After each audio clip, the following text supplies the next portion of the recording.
Go live, go live, go live, go live. Hello everyone, how are we all doing? Right then, let me just do some origami. And when I say origami, I mean click and maneuvers. Hello everyone, how are we all doing? So am I staring off or am I staring at a screen? Who knows? I have reorganized my screens again. And I've reorganized my screens again because I'm reorganizing the office again around the construction of the computer because, well, I've made space for the case when it arrives to sort it all out, etc.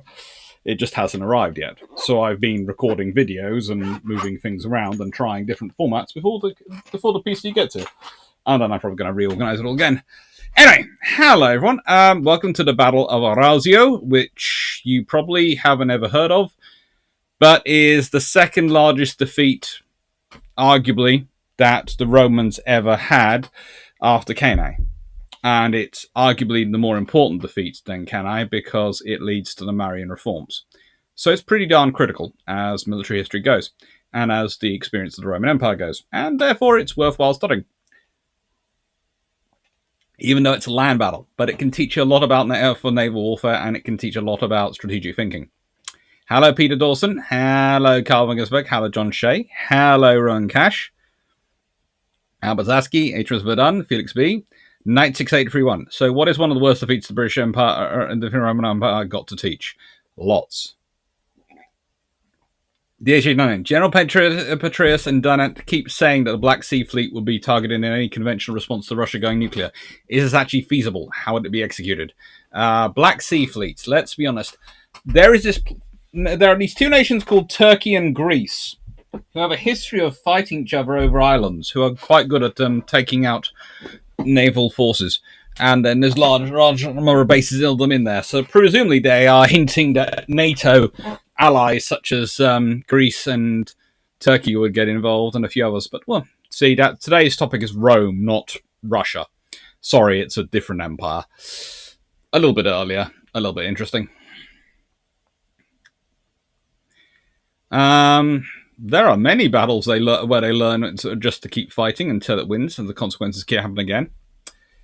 There are many battles where they have to learn that. The fact that the Romans have to relearn that quite so often is quite worrying. Hello, Tana Velica. Hello, DGB40. Hello, Seneca Nero.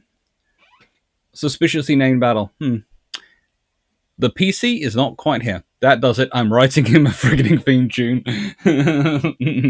You can build the PC without the case. I could build the PC without the case, but I won't build the PC without the case, because if you build the PC without the case, then you have to then you have to then take it apart again and put it into the case, and that can make life more complicated. Having done that in the past. Hello, Just Vonch. Hello, Seneca Jim B. Hello, Colin Cameron. Hello, everyone. I'm glad you're all well. So, if I organize things, and currently what I have now is I have laptop and screen and the big screen and everything there, and then I have the camera positioned slightly there, which is probably making me look like I'm looking that way when actually I'm looking straight ahead, but the camera's to there. So the camera is there, which is actually right next to the questions. If I do that a bit, that might make it slightly better. I might look slightly less like I'm staring off into the sort of the side, or rather that way. Hello, everyone. How are you all doing? So, this is a battle which is forgotten. There is a 90-minute long patrol coming out about this on Saturday, so expect me to go full-on Roman. But it's a battle which teaches the unending truth of war, that command structure matters as much as training, as much morale, and matters as much as anything else. You are dealing with a Roman force which is 30 plus years since the Punic Wars. You're dealing with a force which is theoretically well led because of the system of Roman governance. So theoretically, it always has leaders which might not be the most experienced, but always have at least some experience. And theoretically, they are fighting barbarians. Theoretically, this should be an easy battle against an easy enemy. And they get wiped out. When I say wiped out, I get into the analysis and numbers, and I will probably do that as well with you guys, with you all, about the numbers of troops involved. Depends on the questions you ask. And numbers of troops the Romans could have brought. But let me give you a rough estimate. They have 10 to 12 legions with roughly 10 to 12 ally. Now, ally can number somewhere in the region of 5,500 to 7,000 troops. A legion normally numbers between 4,500 and up to 6,000 troops. So if you had the full strength of force that you could have there, and let's say you had all the legions were at maximum strength of 6,000, so you had 72,000 legionnaires there, and you had 84,000 ally, which is always a possibility. You would have 156,000 troops. We have figures on the deaths ranging from 70 to 90,000, and probably 80,000 soldiers die. So, yeah, you're talking more than half of the force if it's the largest it could possibly be. If the force is more likely as the smallest it could be, well, then you're talking 4,500, let's say times 10, 45,000 legionnaires, and 5,500 times 10, 55,000 ally, which 45 and 55 makes 100,000. And if 80,000 die, then that's 20,000 troops left alive. 80% of their army wiped out. And the enemy lost 15,000.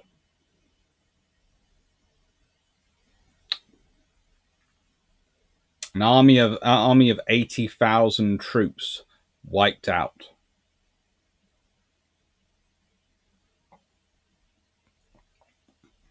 No army between here and Rome left. This is the battle we are talking about today, the events around it, and what led up to it. We're going to be also doing some historical source analysis because I thought you might enjoy that as well. Hello, Stafford. It's good to see someone in the chat to deal with Russian bots. I have a feeling they're active today.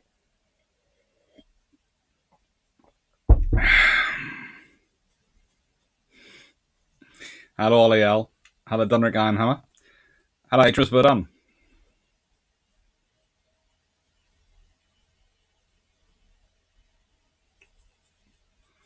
Major Fun, although modern manners, I might declare a slight worry about the whole Drac and possibly the Doctor as well investigating the creation of high explosives. Oh, then you could be more worried about me with high explosives. There are various interesting things. That's a lot of dead people. Does the time change over from reforms a few years before this have an effect? No, the Marian reforms come after this. The Marian reforms are because of this.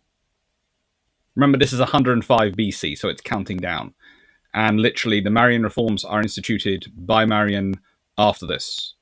By Gaius Marius after this, hence the Marian reforms. He comes in well, we'll be getting to that. We'll be getting to the Marian reforms.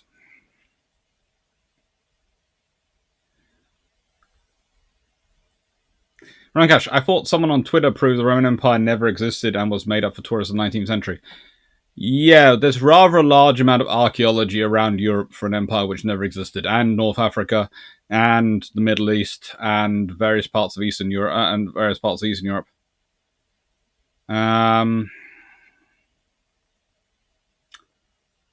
Hi, Jim B. That's not. I have I've never seen a Russian bot on the screen. No, but I'm fairly sure most of the advertisements for ladies and gentlemen of negotiable affection do come from do come from those sources. I having done a little bit of investigating on them. Ouch, audio. Sorry. How do it? Has gone goofy there for a minute.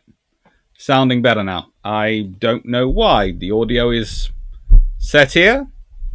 It should be okay. I have no idea why it would go goofy. Just checking the audio mixer.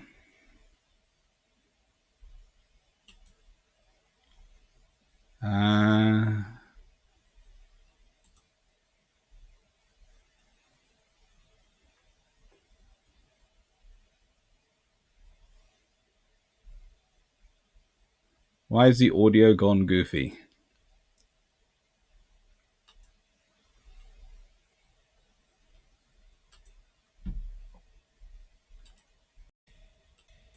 Okay. Is the audio better now? Hopefully the audio is.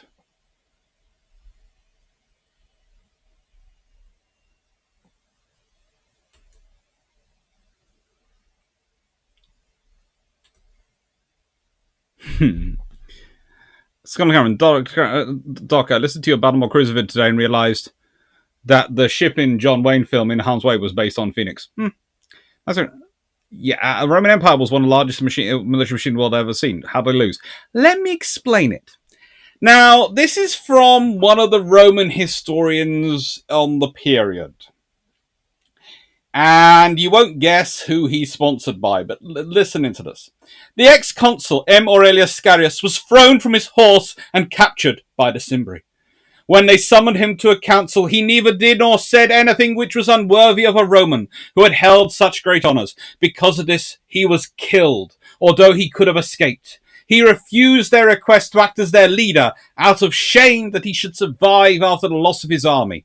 The consul, Mallius, was alarmed by this victory of the Cimbri and sent a letter begging Scipio to join forces with him and confront the Gauls with a large combined army, but Scipio refused. Scipio crossed the Rhone and boasted to his soldiers that he would bring help to the frightened consul, but he did not even want to discuss with him how to conduct the war, and he disdained to listen to the envoys whom the Senate sent, asking the generals to cooperate and jointly protect the state.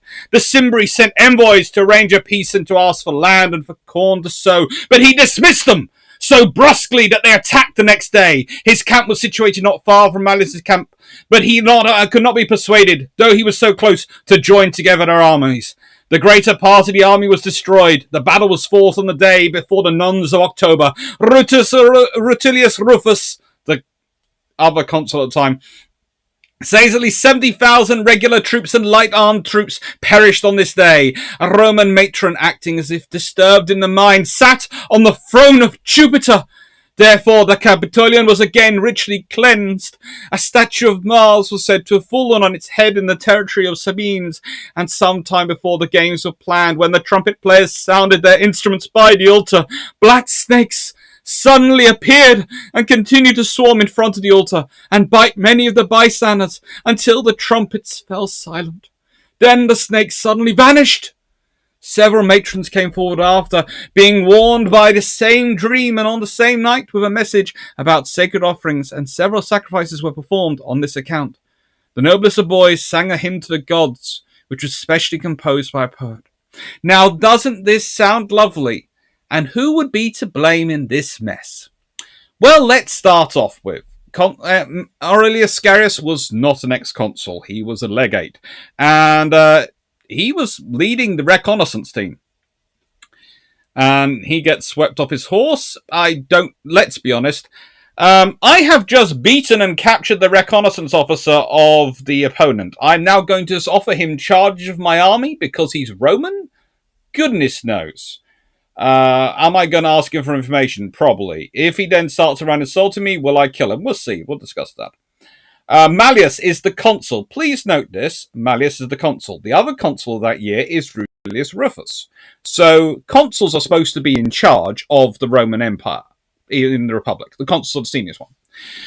And sends a letter begging Scipio to join forces with him and confront the Gauls with a large combined army. Well, Scipio is a proconsul. which means he's technically junior to Malleus. So it's not so much a begging letter as Proconsul Sepius, come and combine your army. We will combine together to fight. Sepio gets ordered by Senate to cross the river. Oh, that's looking bad. And then apparently the Cimbri send envoys to arrange a peace. Well, who do they send envoys to? If you're the Cimbri, are you going to send them to the proconsul, who is the second most senior person there to do a diplomacy with? Or are you going to send them to the senior one, the consul? And presumably they know this because, let's be honest, they've just been so awed of a Roman that they offered him leadership of their army, so surely they know who the leader of the Roman troops is. So who they're negotiating with. And then they attack Capio's army?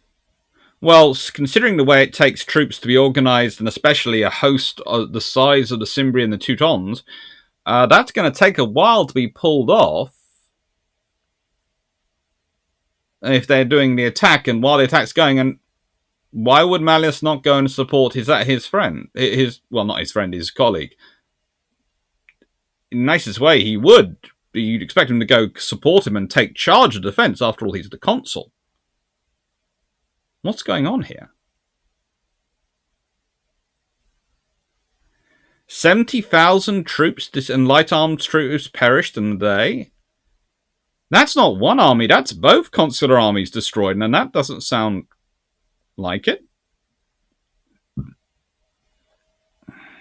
And it's not Malleus who has to join together armies. Sepio is the one supposed to be joining together the armies.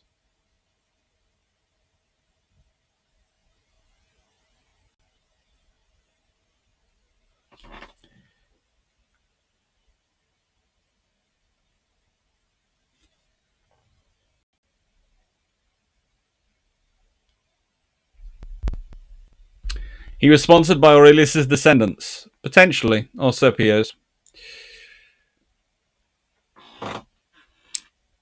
If his doctor says this is pre-Marian forms and the guy in charge changes from day to day, not particularly. Consul outranks proconsul.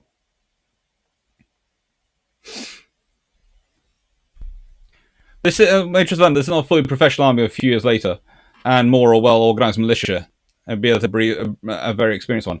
This is an interesting army. So, capturing a head recon or soldier for the enemy. Time for everyone's favorite game: drink or dagger. It's definitely put them in an interesting scenario.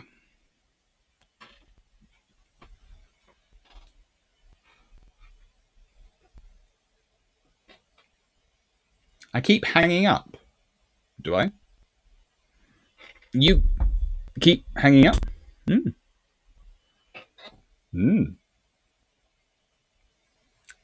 I'm not sure why I do. Everything says it's functioning perfectly on my end. Let me check the systems. Ba-da-ba-bum. Yeah, it says it's got excellent connection. So I have no idea what's going on, if you're getting trouble. Anyway, the Battle of Arausio is pretty darn cool. It really is. And this is one of the Roman accounts. There are going to be other accounts and other things we're going to read in this, because we're going to do some source analysis. As I said, I wanted to include some source analysis in this because I think it's worthwhile. You read through this and you can get one view, but the moment you start reading through it with some knowledge and go, well, hang on, he's consul. The only reason they could be fighting at the same time and of the same rank is they're both consuls. So if he is not a consul, then there is a problem going on. That's someone disobeying commands. That's very much... The Roman command structure goes consul, everyone else, unless you have a dictator, in which case you don't have a consul. If you have You will have a senior consul and a junior one, but they're theoretically equal. It's just sort of slightly like that. And then everyone's below them. It doesn't matter if you're a former consul or a current consul, a pro consul or whatever you are. You follow the orders of the consul. That's what you're supposed to do. And if you're not, then there's a problem. There's a big problem. That means you're disobeying your command structure.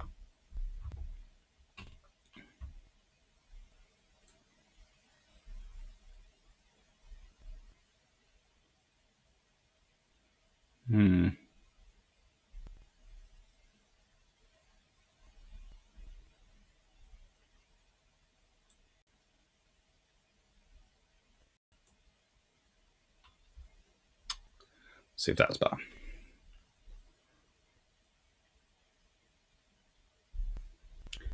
I think my guy in charge, charging, might have come from the reported history of Kenai, although that one has a bigger impact on history.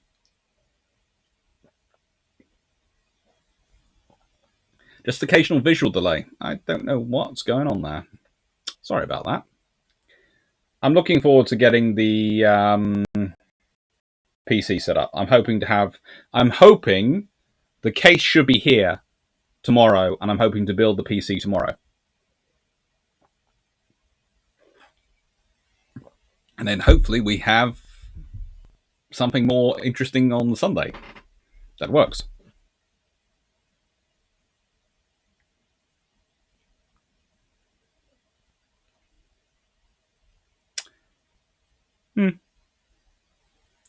It's fun. Right.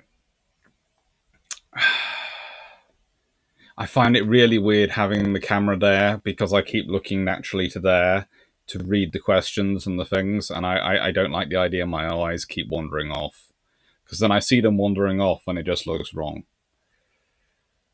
If you don't mind that the room looks a bit of a mess, I'm probably going to move the camera, because it's just making me go, what the is going on? Anyway,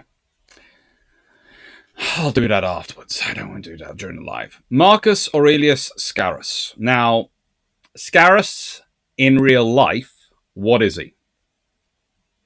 How much second-hand teleprompter? Oh, good lord, no. He was a legate. Now, legate is something special. They are basically can be second in command of a force, or they can be the senior military tribune of an army or legion, depending upon the time period and structure of the force. Depending on the commander, they could either be an incredibly seasoned officer or an ambitious young senator open out to prove themselves. Usually, as a rule, a commander would take a mixture of these with them. So, especially if you're a praetor, you probably have less legates and more rely on tribunes. If you're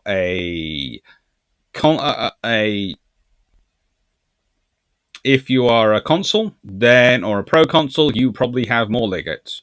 And the more troops you have, the more legates you have. So, for example, if you're a consul running a standard consular army of 2 legions and 2 ally, you would probably have 1, maybe 2 legates. If you're running an army which has 5 or 6 legions, then you would probably have at least 3 legates for legionary duties, probably 6, because they're going to be special legions, because they're going to be large legions. If you're forming up that big, they're going to be large legions, and they're going to have a legate in charge, which is a more senior than a normal tribune. And you're probably going to have another legate who's your second in command, and probably another couple of senior legates as well, to theoretically take points on things like logistics, etc. Now, Marcus Aurelius Scaurus was the senior legate of Consul Gnaeus Malus Maximus. Okay? He's the senior legate, so that means he's second in command, which means he's probably a blooming experienced military officer in Roman terms. He's sent north to construct a cavalry camp patrol post. Okay? Not sent north with a large army. Let's go back to the first thing. Scaurus has thrown his force. Da da da da da. Now, he was killed, all these things, and the Council of Malus was alarmed by this victory of the Cimbri.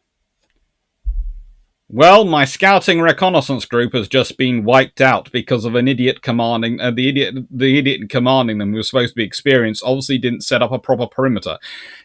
If your scout cavalry manages to get ambushed in their beds, that suggests two things. One, they're not doing a proper picket, and two, who the frigate is in charge of them? Doesn't sound like someone who's actually a competent military officer, or possibly is a competent military officer, but has such a large ego they cannot conceive that barbarians would sneak up on them.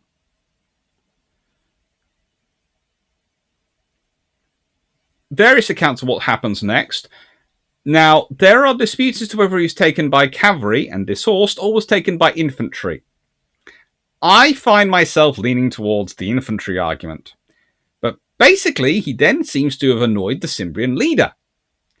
And even though he'd been captured and could probably have been used for something else, he managed to get himself executed. He's then declared consul suffectus by the Senate in tribute for his service. So yeah, that's his reward. But he is a senior person. He's an experienced person. So he should have knowledge. He should have been useful. He should have been someone who the consul could rely on to be his strong right hand for any operations. And yet he wasn't.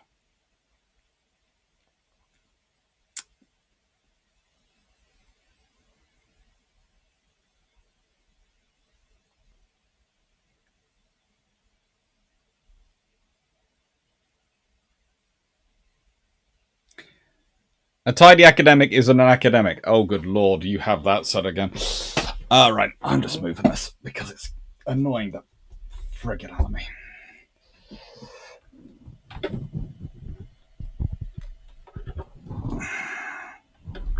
What? Bam ba dam ba. Ba ba da ba. Oh, that's better. Hello, everyone. Right, so if I then move this around,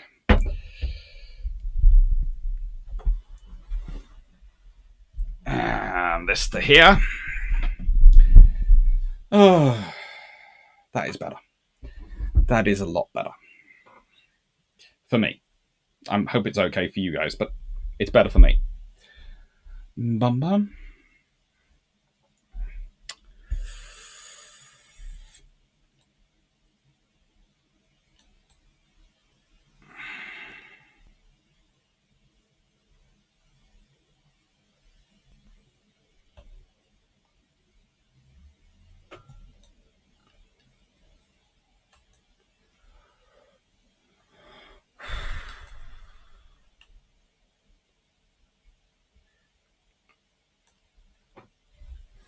And let's do that a bit. Hang on, no. Go a bit more this way.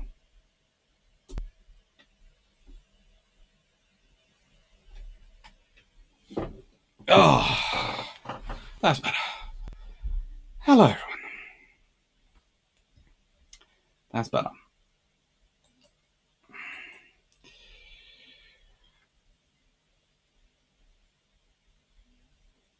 Hello, Melanie 1640.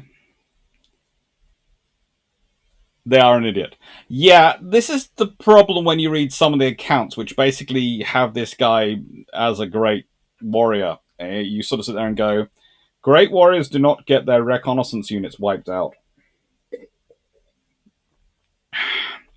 Suffectus. Consul Suffectus is a... How do I put this politely? So, you have three types of consul. You have consul, who's elected, and for whom the year will be named. Then you can have proconsul. They've served their year's service, and they are being kept in post running their army. And then consuls effectus, because let's say the consul dies, etc., halfway through the year, they can be appointed as consul to the end of the year. So basically, consider them kind of like interim prime minister ranking. Albertowski, sending your trusted second in command on a scouting mission seems like a bad idea. That's what lower rank officers are for, unless you want to get rid of someone. You have to remember, in this period, personal reconnaissance is what generals have to do. In fact, right up until Napoleonic era, in fact, can I say that during the American Civil War, they were still doing personal reconnaissance. Even in the First World War, some generals like to go to the front themselves and have a look. So basically, personal reconnaissance is something which you do a lot of. And sending your second in command, well, who is the most experienced person other than you to go and assess what's going on and take into account the enemy? And if you're coordinating a sufficiently large force, you might not be able to go yourself. You need to be there coordinating everyone, so you have to send in your second in command so you can get their judgment. That's the trouble.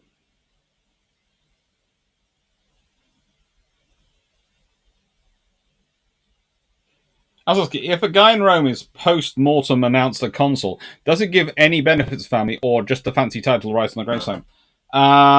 Fancy title right on the gravestone and some preeminence for the family by having had a consul. You can now claim your forebear was made a consul. And especially in this case, it was made a consul emeritus because of their loss in battle, and you can imagine the politics after it. Basically, it's kind of like a modern politician saying, "My grandpa fought in World War II," and you go, "Yeah, so did everyone else's grandpa." But you know,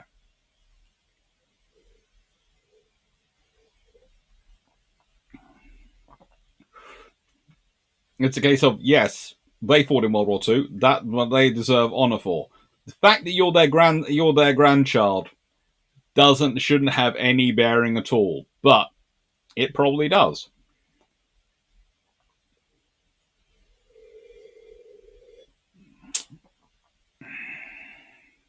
There are so many times that arrogance bites you in the backside. Yes, this is the trouble for Rome. They've beaten. The trouble for Rome at this point is there are the Parthians and various other people around, but they're all a long way off.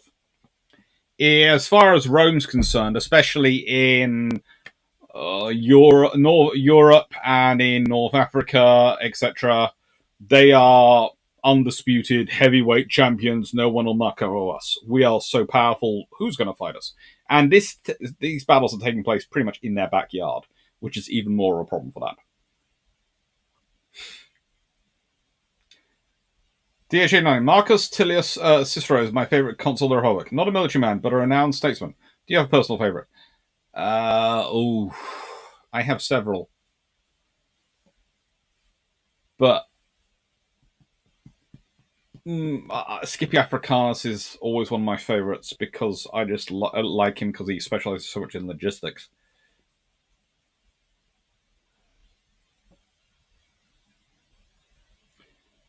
Stafford, we're getting an old doc. We're going to have to change it to Vietnam soon. Oh, yes.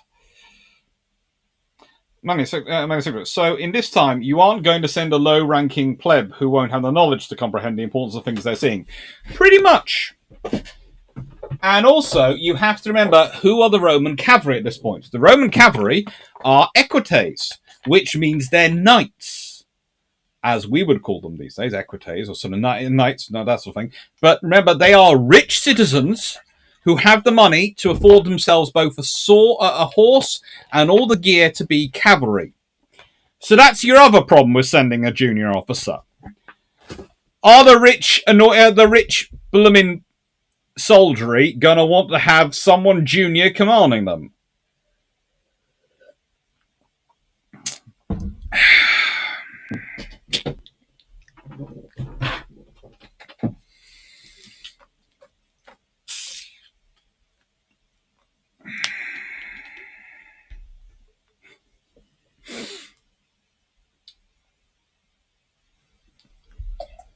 Alzowski, still send a lieutenant or centurion because we're in Rome. Not really at this point. Let's put it this way. The trouble is with sending more junior officers is literally it's who they're commanding and who they're leading at this point. You're talking of the militia force. And you're also talking senior officers could take it as an insult if you send a more junior officer, because one of the reasons you go and serve in the armed forces at the front line is to accrue honor and glory and status so you can come back and win elections. If you do not show personal valor and bravery as a military leader in the Roman military sort of civilian promotion system, you aren't going to get anywhere. So for a senior officer, if he doesn't send a senior officer or go himself for reconnaissance, he's going to have non-stop problems. The troops to go do the reconnaissance are going to consider it an insult.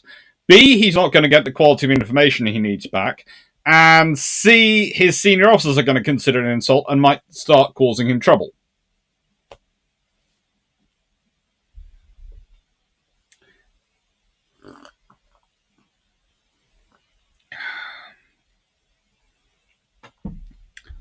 Jimby reminds me a little of the events before Islandwana. Arrogance and errors. Oh, yeah. There are so many arrogance and errors going on. Seneca, are Centurions officers or NCOs?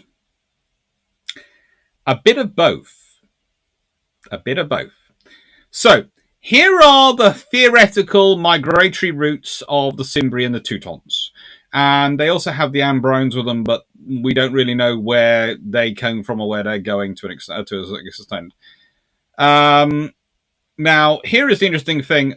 For my personal view is if it's to be believed they went through the Baltic like that, either the Baltic was incredibly iced over or they used ships. If they use ships, considering their prevalence and desire to find areas of land to use as a grain basket, then going that way makes sense, but suggests that they bumped into some sort of empire, Thracia, well, not Thracia, because that's in the wrong place, and decided that they couldn't get to the grain basket of Ukraine, and then they headed to the grain basket of Gaul, and we're also looking at various parts of Spain at certain points. Basically, consider this a very, very heavily armed heavily armed shopping trip of, well, house hunting trip. It's location, location, location with chariots and spears and swords. The Romans won twice, Versailles and Aquae Sextae, and both of those were under the command of Gaius Marius, who does the Marian reforms. They lost at Noria and they lost at Arausio. Those were big battles to lose. Yeah. Pete Dawson commanded 100 people, so an officer. Ooh. You see, Peter, that sometimes get true, sometimes not. Sometimes they command just 60, and sometimes they have optios, and sometimes you have this. They work in a maniple where they have 2 centurions and 2 optios, and the maniple is roughly about 200 or so. Theoretically, it could be as little as 120, it could be as much as 200. And there'll be a senior senior centurion, and a junior centurion, and a senior optio, and a junior optio, and it all gets interesting once you get into command structure of the Roman legions. I have discussed that in videos before. I think I have done. I think I did it. Where did I do the Roman legion? There is a video where I went through the Roman legion. Or I might do that as another video at one point, because I do like talking about various land battles occasionally and talking into them because it's helpful.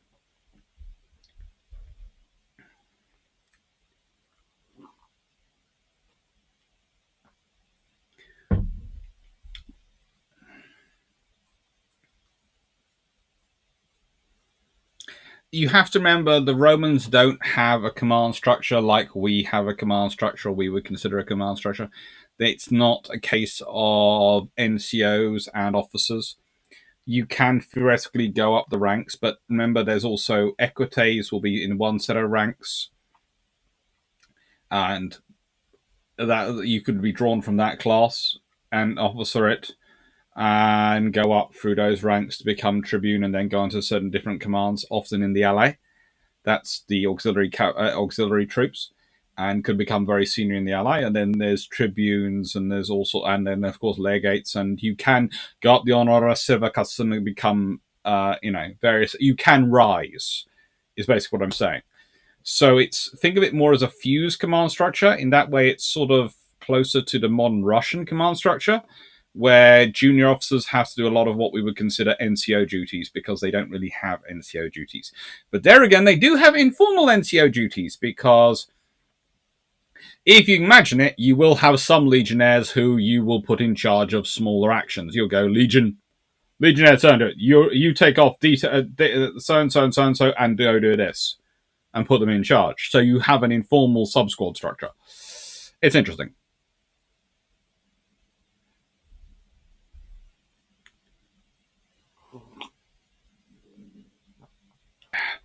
Squad of 8 is usually quite common, but think about it, it makes sense.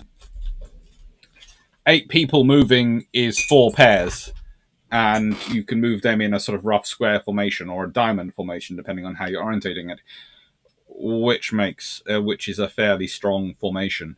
Once you have 10 or more, it starts to get more complicated to move.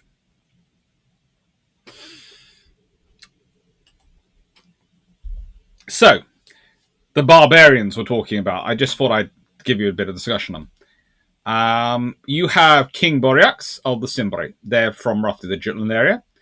Although this has not been confirmed by archaeologists. We have some idea from some information suggests they definitely were present in that area, but we don't have enough to really know. They might come from the Doggerbank area, in which case we wouldn't have have enough information because it's all on the water. But, never know. Migration seems to start roughly 120 BC. Now, there are some people who put it later. They say they started in 114 BC. But the thing is, they seem to have information planning and be moving and starting to move for a while. They defeated the Romans at the Battle of Noria this year in 113 BC. So they've already had one big battle win versus the Romans. And the Battle of Noria in Noricum is 113 BC. So that is 8 years prior to the events we're talking about. They invaded Gaul in 109 BC, as despite the road to Rome being open, they decided it best rather than to go to Rome at this point. And they were hunting for grain. Now, the point is this. The Romans have been fighting these people, therefore, for roughly 8 years by the time this battle takes place. And none of the armies they've sent after it have got close to it or have stopped them. Now we have the Teutons. Now, for starters, I'm going to start off with King Teutobod. Okay. I think they're allies of the Cimbris, and I know they're allies, strong allies of the Cimbris. But I'm not sure if Teutobod is the name as we would understand it. Because looking at some of the discussions about the name and the various things, the way the Romans are turning on it, I think it's, to an extent, I think the king becomes Teutobod when they get elected, when they become king. It's kind of a case of you are Teutobod, you're king. You might, whatever your name was before you became king, you once king, you are Teutobod, because otherwise it seems rather strange. And they appear to have significant knowledge of Roman culture and law. For example, and this is an example which is repeated in several books, so I'm going to give a civilian example of their knowledge, not the military example. The military example will come late.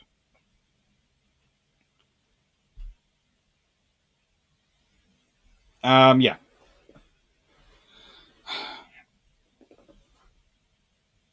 You always have to remember that it counts down to BC, before Christ or before Common Era, depending on which kind of dating system you want to do. So it counts down from to 0, and then our time moves on it. So we're talking events. This theoretically took place on the 6th of October, 2,127 years ago.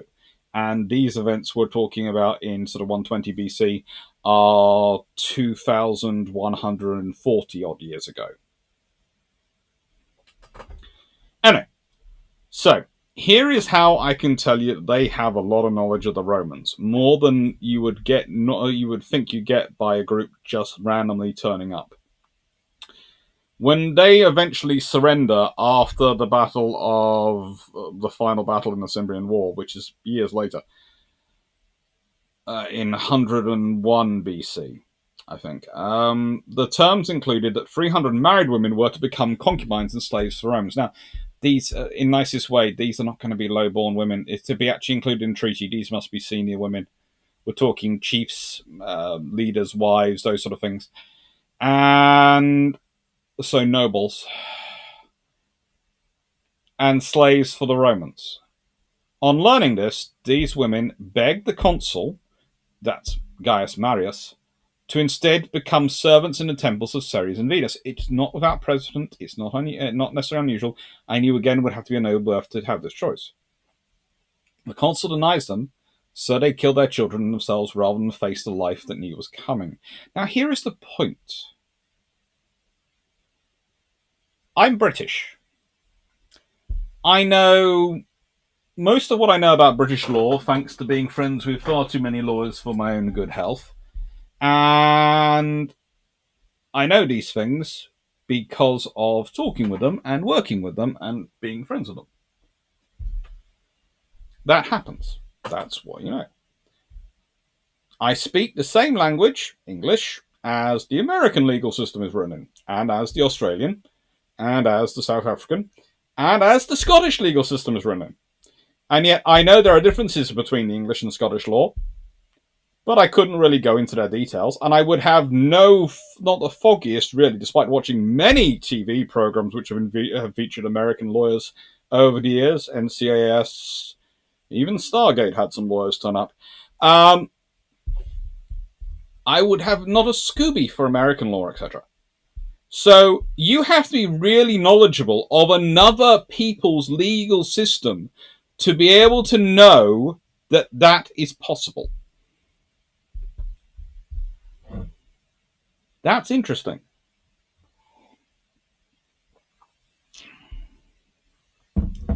Dogland,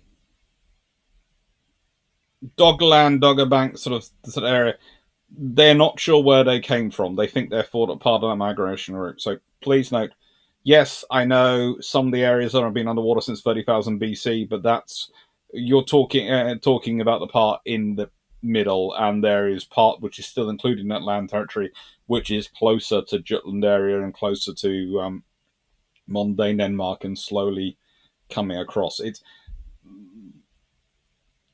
I am repeating what I've read in various documents from various interesting archaeologists. Okay? Please note, there is a reason I have put up this, and we have no idea where, even less an idea where the Teutons came from. So I have put that, I have given you the theory, and some of the theories being exposed, but I am not claiming to have absolute knowledge of where they came from, because no one does. People have theories.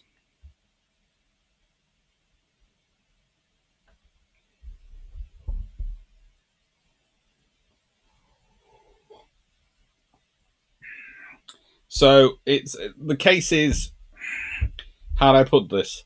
Denmark was bigger at certain points and has started eroding and going into the sea, and there were parts. When we talk about Doggerbank itself, yes, that's been on the sea for a long time, but things have gone up and down a bit.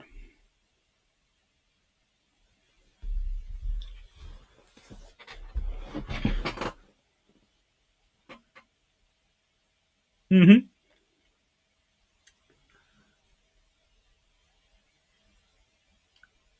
Actually, I think this is starting to put further context on why everyone is going, oh my gods, over the campaigns of Julius Caesar versus the Gauls. This plus the self-publication, it's almost in living memory. Let's put it this way. Gaius Marius, who is going to come in and going to be talking about, because he comes in after this battle and produces the Marian reforms, is married to Julius Caesar's aunt. It's not just in living memory. There are connections between Caesar and it.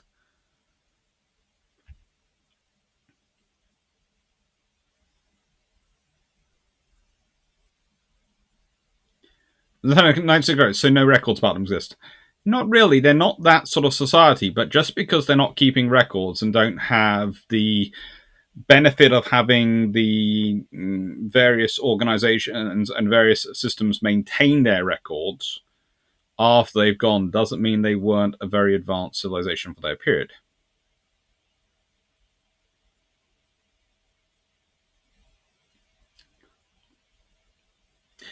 They are pretty darn capable. They understand the Romans, they understand the abilities of them, and they have enough information disseminated about the Romans within their population that not just... It's going to sound strange. I could understand merchant class if they had said merchants had come up with this option, who would go trading in foreign lands as a normal thing. I could understand them knowing this. But to have enough, and it's going to sound strange again, but you've got a society where the information is passing around very freely, and so that means they got a lot of information about Teutons. There's Trotsky. One theory states the Teutons came from somewhere in Sweden. They could have been an island that got eroded or sediments connected it to the mainland, and competition with other tribes forced them out. The thing is, I think wherever the Cimbri, Teutons, and Ambrons come from, I think they were interconnected somehow, but I'm not sure whether they were neighbors or not. This is going to sound strange, but rarely do neighboring tribes get on that well, unless they are forced to cooperate because of some reason. Usually neighboring tribes are the ones who are most likely to beat each other up. That's history, though, for you.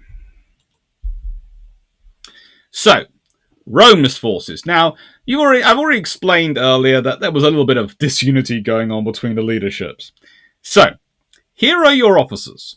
Consul, Transalpine Gaul. Gnaeus Malleus Maximus. He's the consul of 105 BC, so therefore he's one of the two heads of the Roman Empire at this point, Roman Republic. However, he is a novus homo. He's a new man. He's not a patrician. He's not from an old family. He's a new man. Terrible. Doesn't have the experience. Doesn't have the family. Doesn't necessarily have the patrician connections, which could preserve him, considering this doesn't really make his fault.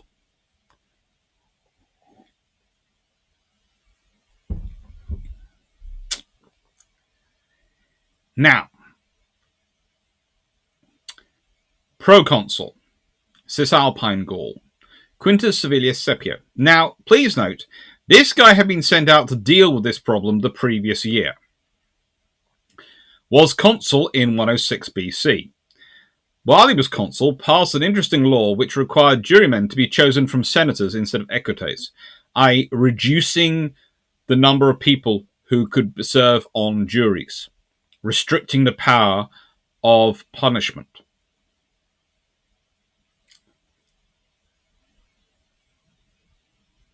It's interesting.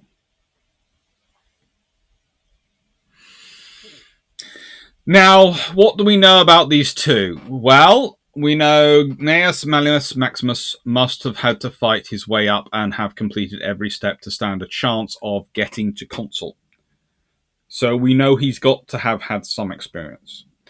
But we also know that Quintus Servilius Scipio is from an old family and uses the phrase new man to try and denigrate Maximus and calls him inexperienced and all sorts of things, in other words, to try and put him down so he can justify not following the consul's orders. Because basically, the proconsul is refusing to follow the orders of the consul because the consul is in charge. Proconsul, he would have been charged the previous year as consul. But the system goes, the person who's the magistrate for that year outranks the person who was the magistrate for the previous year. They're kept in post by the Senate deciding to continue them in the role, and by the consul of that year not wanting to take their army.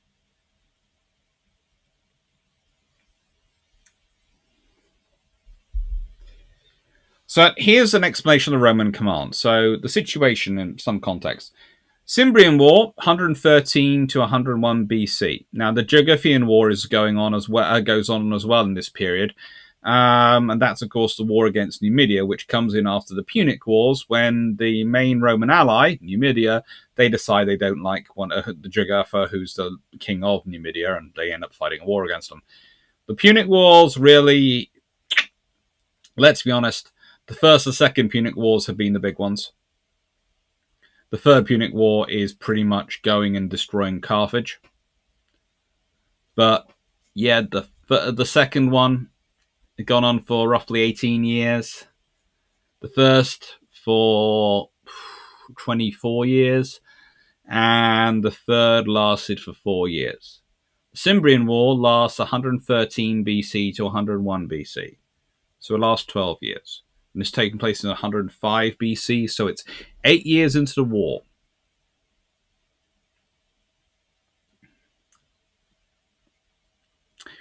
Now let's consider it. We know Scipio, by his thing, must be patrician.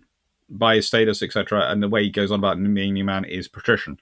So he could theoretically become consul at 40 years of age. It's his first consul, his first time as consul, because if he was a senior consul, older than that, well, we'd be talking about in his 50s. There is always the option of that, but we do know that it was his first consulship in 106 BC. So he's not massively, experienced or senior or anything like that. He just claims to be because of his family.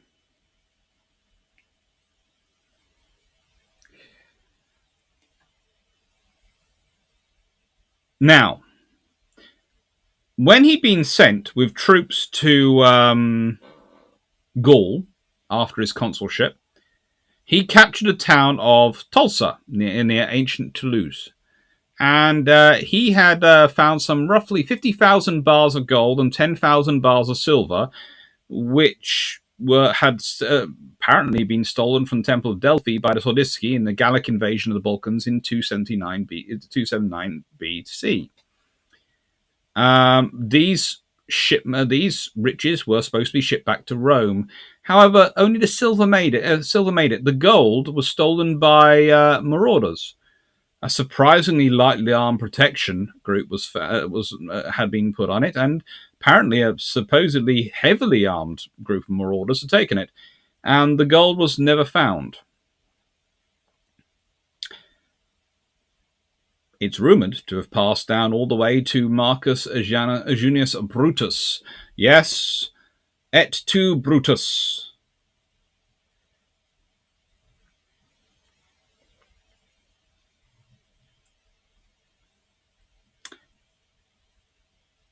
Who was, by the time of his time he was doing the things he was doing, had adopted the name Quintilius Servilius Scipio Brutus, after Quintilius Servilius Scipio, that guy who lost his army. But that's patrician families for you. Now, Maximus, again, is on his he's the junior consul this year. The guy who's senior, Publius Rutilius Rufus, the gentleman gives off the numbers of people lost, must have been ill, because he's not at any point do they consider sending him out to command, but he is the senior. He's on his second term, which means he's done 10 years since his previous consulship at least. So we know Scipio's at least 40. 41-ish, because he was 40 the previous year, and we know that Maximus must be at least 42, and they must have gone tribune. They must have done role as probably as quaestor. They probably have done pro-quaestor roles and aedile roles, or plebeian, or various other things, and then praetor and consul, etc. Now, considering we know that this is the route which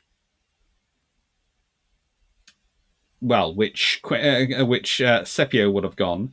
This is most likely the route that Maximus came. Maximus probably came from the Equites and plebeian senatorial families rather than the patrician ones, hence Novus Homo being used against him.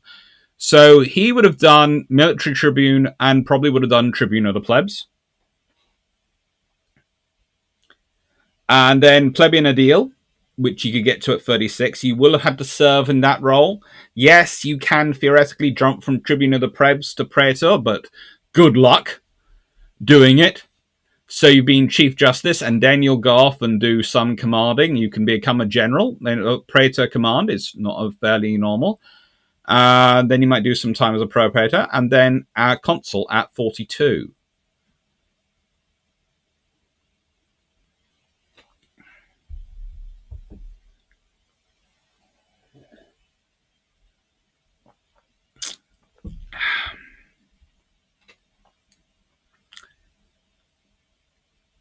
It's interesting. But they weren't that convoy of gold wasn't going by sea. He decided against that. Was too risky. No, they were sent by a land route. And for some reason, the silver and the gold were traveling separately because, that's what you break it up with. 50,000 bars of gold and 10,000 bars of silver, and you separate them up into just the silver and the gold. You don't maybe separate it up into 5 shipments, each of 10,000 gold bars and 2,000 silver, so they all get back there or something like that. No, the gold all goes in one and the silver goes in another.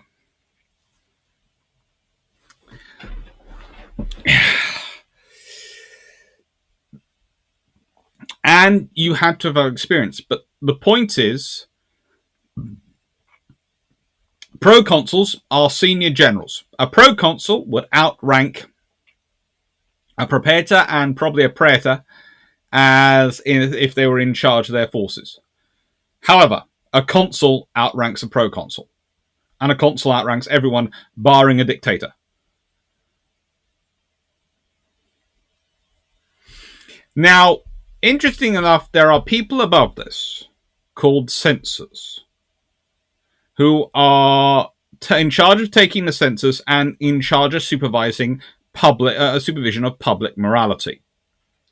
So censors are normally former consuls, and their job is literally to do what they say it is. They will ensure censure falls upon you should you fail in your duties or fall from public moral grace and ethics. Jim B. Land route really seen as more secure to sea? Well, ships go down all the time. Honestly, that would probably be less obvious. So, the point I'm trying to make of this is if you start off by saying, oh, but the consul, he might be the elected consul, but I've got more experience than him, and he doesn't know what he's doing, so I'm not going to tell his orders. You're A, not following the entire command structure you're supposed to, and B, you're kind of talking twaddle, because he's got to have experience to have got there. It's just not really possible for him not to have some experience. It's just not.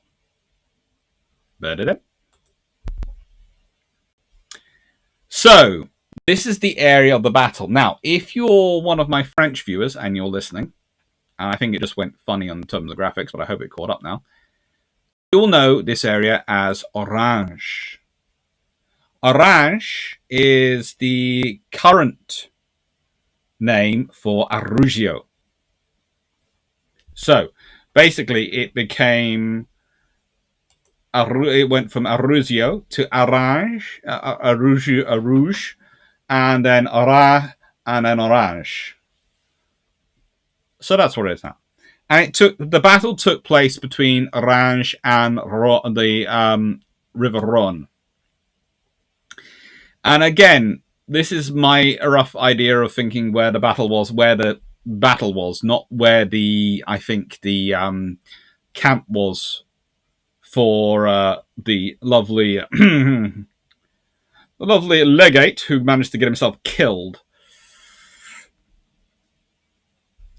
Stafford Thompson. Sorry, I've been thinking about how many issues could be sold with 50,000 bars of gold. There are current sunlights. I will be talking about those bars of gold later. Don't worry, Stafford. I will give you the figures for them. Yes, we were, Verdun. We were indulging in sarcasm far too much. Second, is William Orange named after Zara? No. That's something to do with William Orange's Netherlands, Dutch area, and there's something else for that one.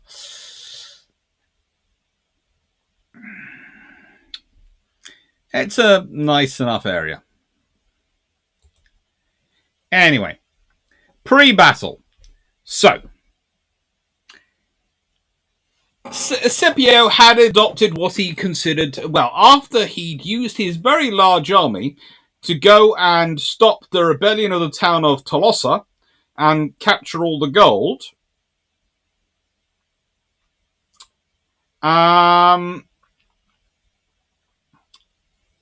he then adopted a defensive strategy. He was supposed to be hunting down the Cimbri, but he adopted a defensive strategy and basically camped his force up and waited for them to come to him. This is, of course, in Transalpine. Hang on, no. He's in... Let me just check. Yeah, he's in Cisalpine Gaul. Yeah. One side of the River Rhone. And then, unfortunately for him, they don't come to him before the year's over. So there's a consul elected, and he goes to Cisalpine Gaul with another large army. Do you not realise the problem this is? The whole of Scipio's re-election strategy comes from, and to make up for the fact that gold has disappeared so he can completely disappear that, was come from defeating the Cimbrians and the Teutons. And now they weren't, now there's a consul here. He'll get the glory. He'll get the honour. He'll get the prestige of any victory. It's terrible. So what did he start off by doing? Well, Maximus sends a message saying, come to me, we will combine our armies and beat them. Scipio sets up camp the other side of the river and a whale away from Maximus, its own camp. Somewhere in that time, then, Scarius' formation is wiped out. And they are camped opposite each other long enough that actually envoys can be sent for and arrive from the Senate to come and talk to Scipio and go, Scipio, you remember you're proconsul, not consul. He's your boss. You're supposed to go and join up with him. What Scipio did was he crossed the river, set up another camp, and organized it, put him there, but still didn't join up with Maximus. So the camps are separated by enough distance. They're separate. They're not together. They're not coordinating. Instead of you facing one combined army of X and 1,000 troops, you are facing two armies. One army with veterans who fought in battles and has been functioning together for roughly 2 years, which under the militia system is important because that's 2 years of training.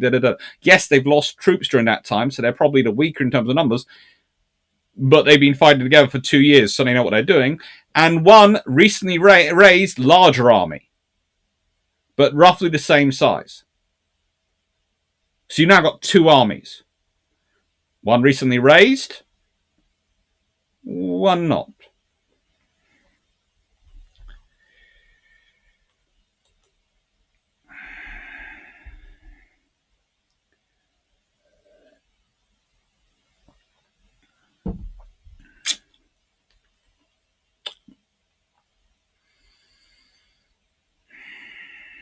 So this is what is going on. And then the negotiations start. Now, again, we've talked about how the Teutons and the Cimbri know a lot about Rome. So let's put this this way. If you know about Rome, who are you going to negotiate with? A proconsul or a consul?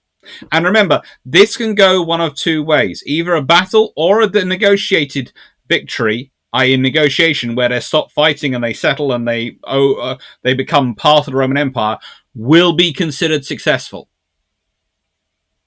and will be considered honorable and a great victory and status improving.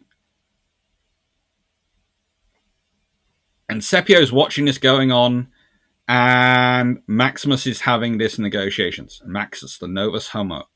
Maximus, who is the consul. Maximus, who will take the glory from Scipio. So, guess what Scipio, that bright spark, does? Anyone want to guess what Scipio, the glory-hungry, obsessed with status officer, does? Who could have been second in command of the joint forces, who could have gone up there and arranged things that they would share command or all sorts of things, which, let's be honest, Maximus might have agreed with, because he starts off by seeming to be quite approachable and friendly towards Scipio. It's as things go on, things get more problematic.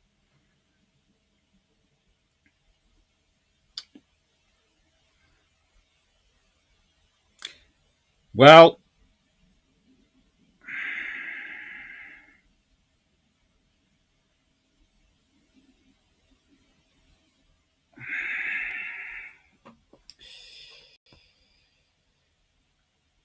Scipio, who takes no notice of negotiations, takes no notice of this, decides to attack the Cimbrian and Teutrons, who are in an entrenched, organized position. And he attacks and gets most of his forces wiped out.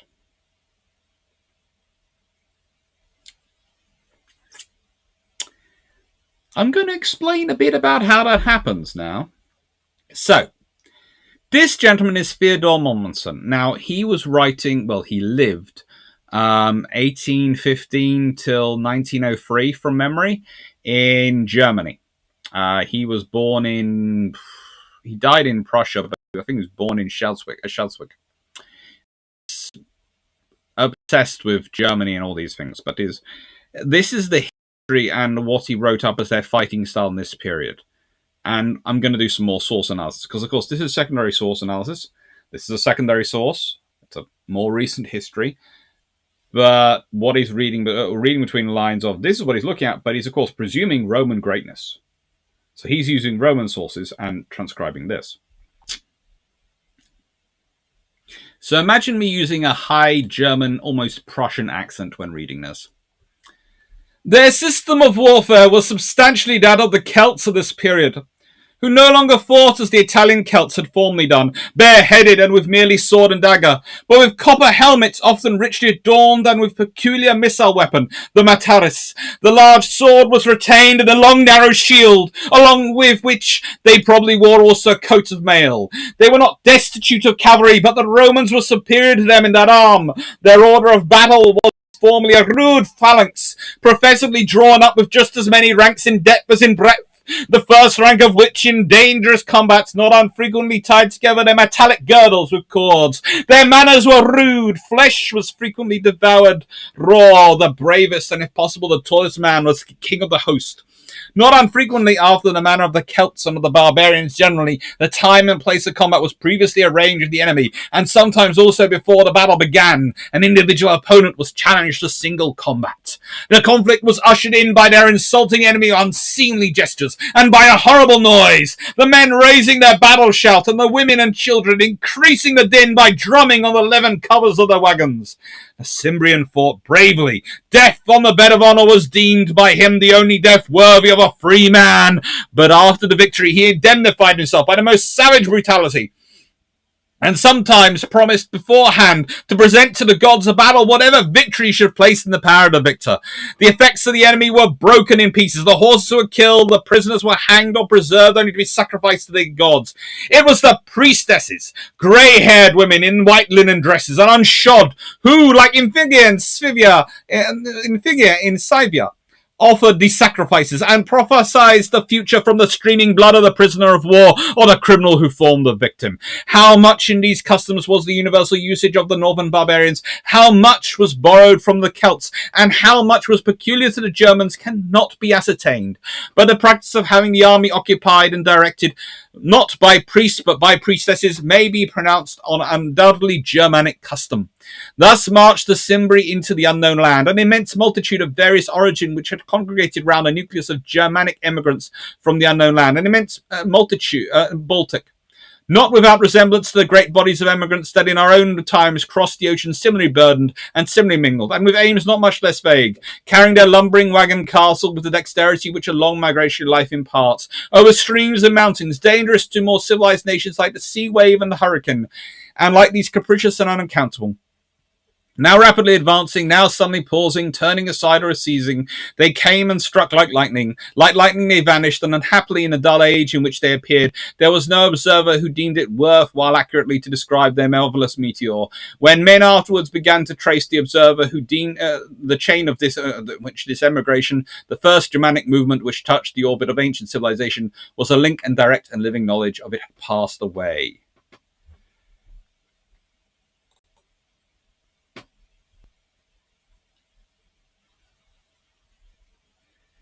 Now.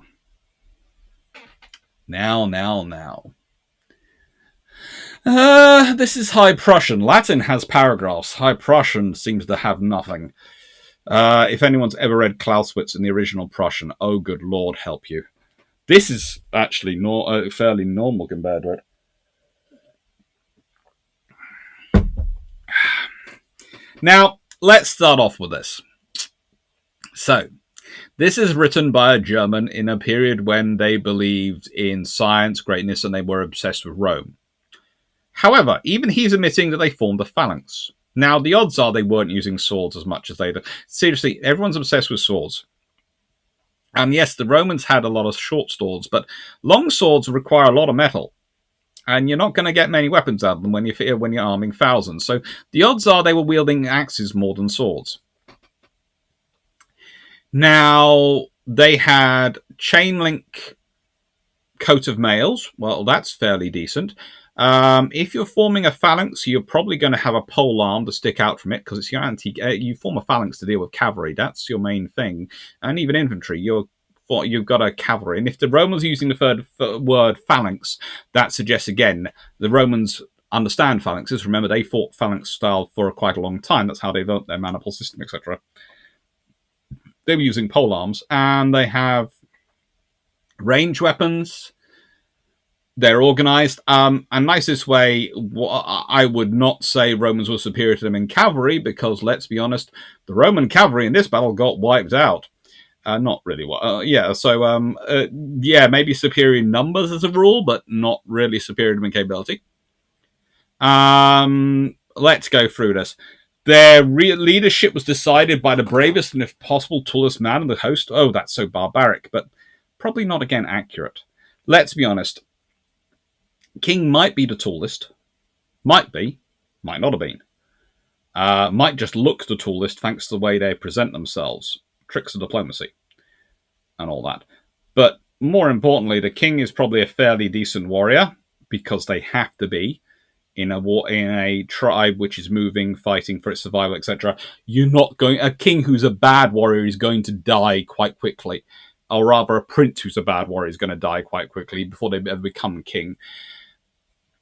So, yeah, they're probably going to be fairly good generals and fairly good officers, because they have to be, or they're dead. Flesh was devoured raw. They had priestesses. Oh, good God, the barbarians. They sound like they're doing something equivalent to a hacker in terms of noise. Well, that's shock and awe. Make a lot of noise. Make yourself seem even bigger and scarier to your enemy. Yeah, this seems like a fairly capable force. And if they're organizing themselves into phalanxes, that's a fairly complicated thing, but useful thing.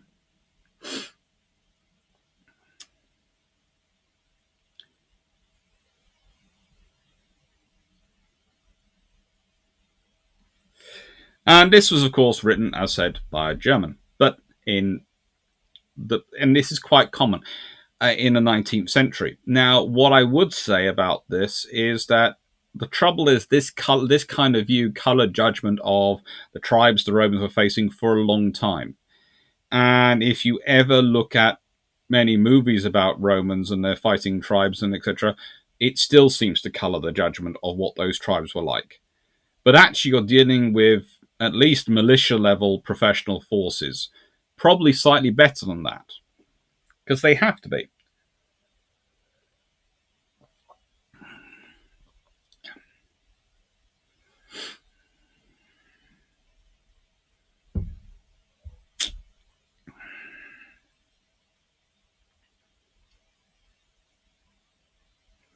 It's just fun. I'm reading Clausewitz, but fortunately it's being paragraphed. That's always good.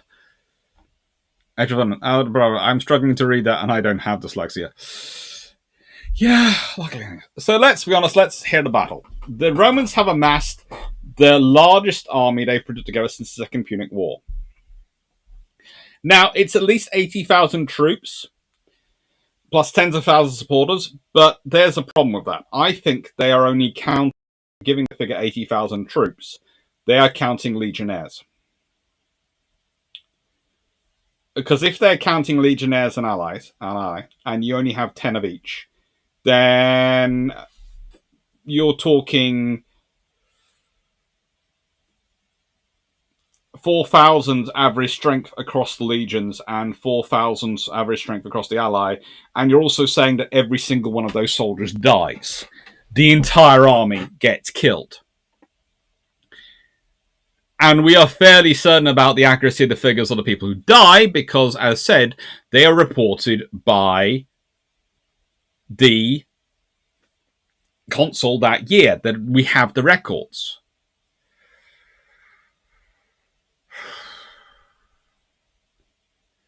Go, man. Wow, I see GPU. Yes, when the thing arrives, hopefully at some point, the box arrives, it will be installed. The other thing I'm waiting for now is the case, the new one, because that old case is gone to pieces. But yeah, GeForce RTX 3060. It's a decent one, and I will do a video of its construction. Sean Van Summerlin, hello. Wonder why the Battle of Arausio is so obscure when Cannae is put forward as a historic feature, films and books. Cannae is fought against Hannibal, who is this dashing Carthaginian general, and it's a long war, and it's all known about. The Cimbrian War is not as cool. And yeah, that's the thing. You have a main villain you can talk about.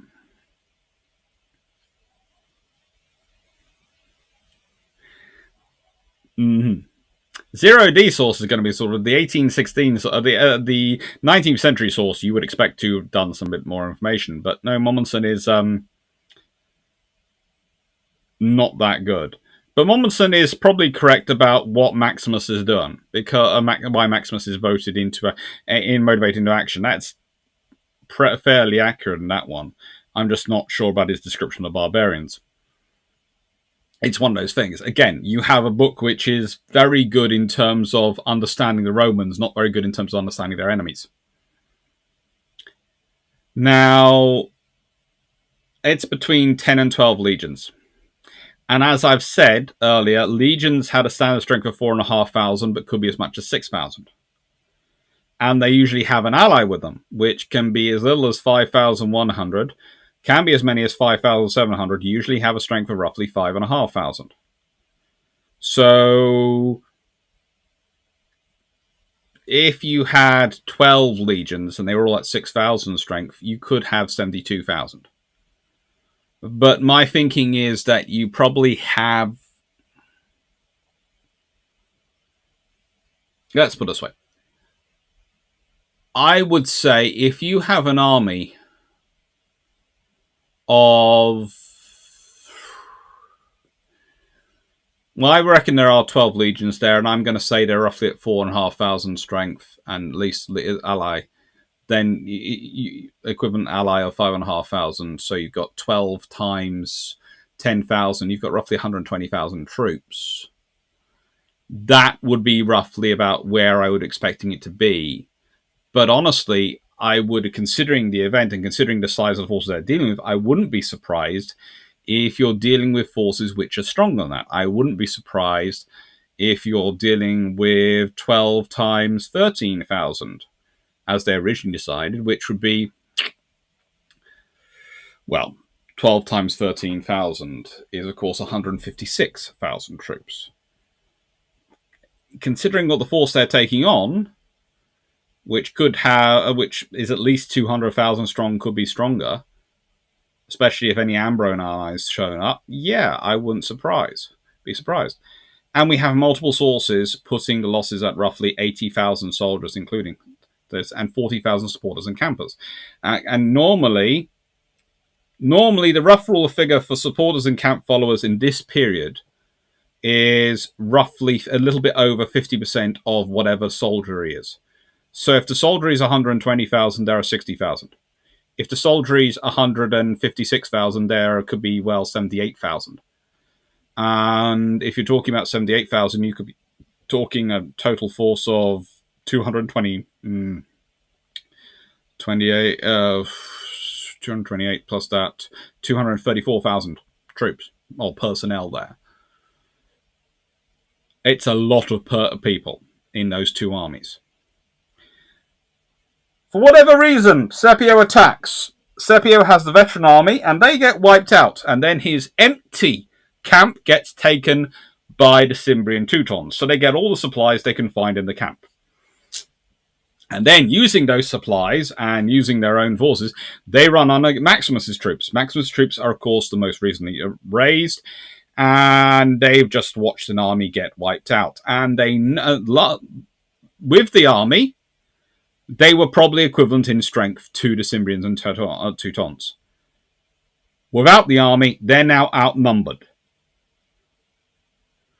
And that army was the veteran army which just got wiped out. Helpfully for Scipio, that also possibly wiped out anyone else who might have known of what happened to the gold.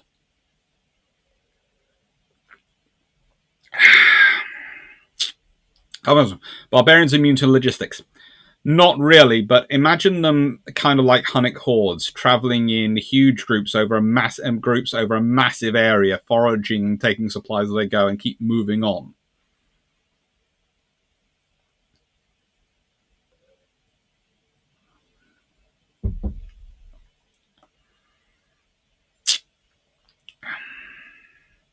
Basically, Punic Wars are just cool for Romans, okay? For everyone. They involve so much and such beautiful history and stuff across the Mediterranean, all those things you can talk about, and so much political intrigue. Whereas this war it's nasty. And then not long later, you have the Sulla dictatorship versus Marius. And then you have the rise of Julian Caesar. And that's the thing. This is the trouble, this is too close to the rise of Caesar and the Empire, and not as eye-catching as the Punic Wars, so it gets forgotten. It is the costliest defeat they've had since Cana. It is. The aftermath is a lot of very upset people. A lot of very, very upset people. And a lot of very upset senators. And at the moment, give me a second. I need to check on something because I think I heard someone wandering past me.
Right. Sorry, I had a sister trying to be stupid. She was trying to move a very big pot. We have one of those big builder's pots of soil at the moment because I did some digging today and sorting stuff out, and it's roughly 20 liters of soil. Filled it up, and she wasn't at home today, so I didn't know where she wanted me to put the soil. So I just left it. I heard someone going outside and thought, I know someone's getting up to some sort of origamic gymnastics outside, or my sister's trying to be an idiot and lift a box, and lift a bucket of soil. Yes, she was. She was trying to move it herself, so I quickly grabbed it off her and put it where she wanted it. Oh, caramba. Anyway, Caesar was born 100 BC. Yes. Caesar's alive and running around at this point. Almost.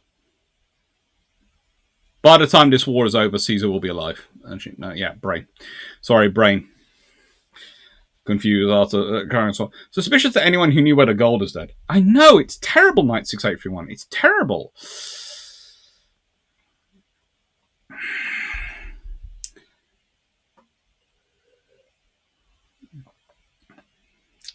What would possibly make them more upset? The loss of 80,000 men or the loss of 50,000 gold? Or that they now have a new boss again? It's very problematic for them. The picture is of the Senate is Cicero denouncing Catalina as the person left alone as the Senate moved away from him. It is an interesting one.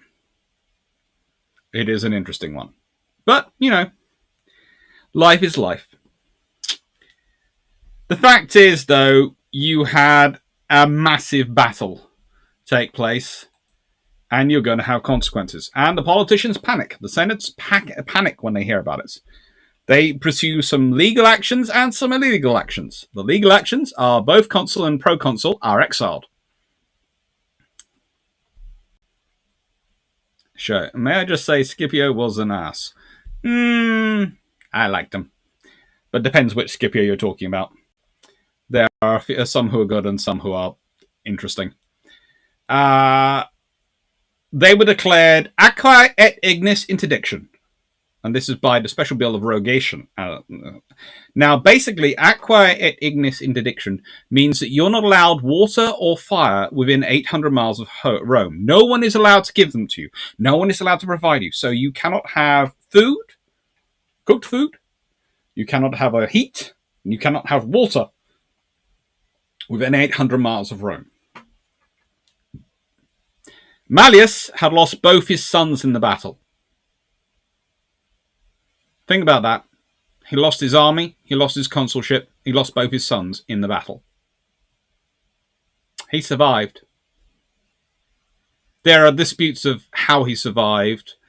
One of those is that someone grabbed hold of him and pulled him across the river to get him away from the battle. But he was trying to defend his camp and trying to defend his men as they fell back. But the trouble is, again, this is a problem for them with your backs to the river. If we were thinking about this, the sensible thing would have been to make sure your camps were safely secured by the river, not with your backs to the river facing the enemy, because it's October. The water level is high. There's been rain. The water level is running. The water is cold. These are not good things to be going through in armor. High, fast, cold water in armor is not good for anyone. So that's probably going to kill quite a lot of your people. Scipio, well, he's largely given the blame. I can't think why. And we know he lived to 90 BC because at least another 15 years, as we know he outlived his son. And he, as well as being sent into exile and all these things, is fined 5,000 talents. This is about £825,000 of gold, or in rough estimates, when I was putting this together a couple of weeks ago, £17,907,499,787. give or take a pound, as in a pound of weight. So all of you just think about now, when you hear about those great robberies, compare that to someone stealing 17, well, let's be honest, near enough £18 billion worth of gold. Just think what you could do, what life you could live with £18 billion worth of gold. Anyone want to start thinking about ruminating? And that will be, this actually will be today's question for the comment section for anyone who's watching it afterwards, or if you're watching it live and you want to add the comments, what would you would do with £18 billion worth of gold? That's fun. Calm goes with scorched earth number times. Aqua et ignis. No water. Water and fire are denied. So it's worse than scorched earth. It's you can't even touch the earth.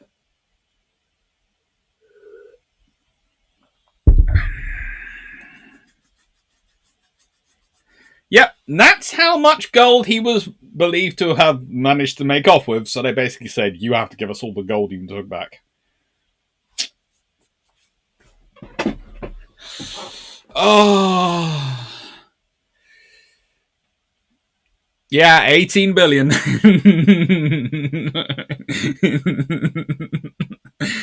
In those days, the Romans did fines properly. Oh.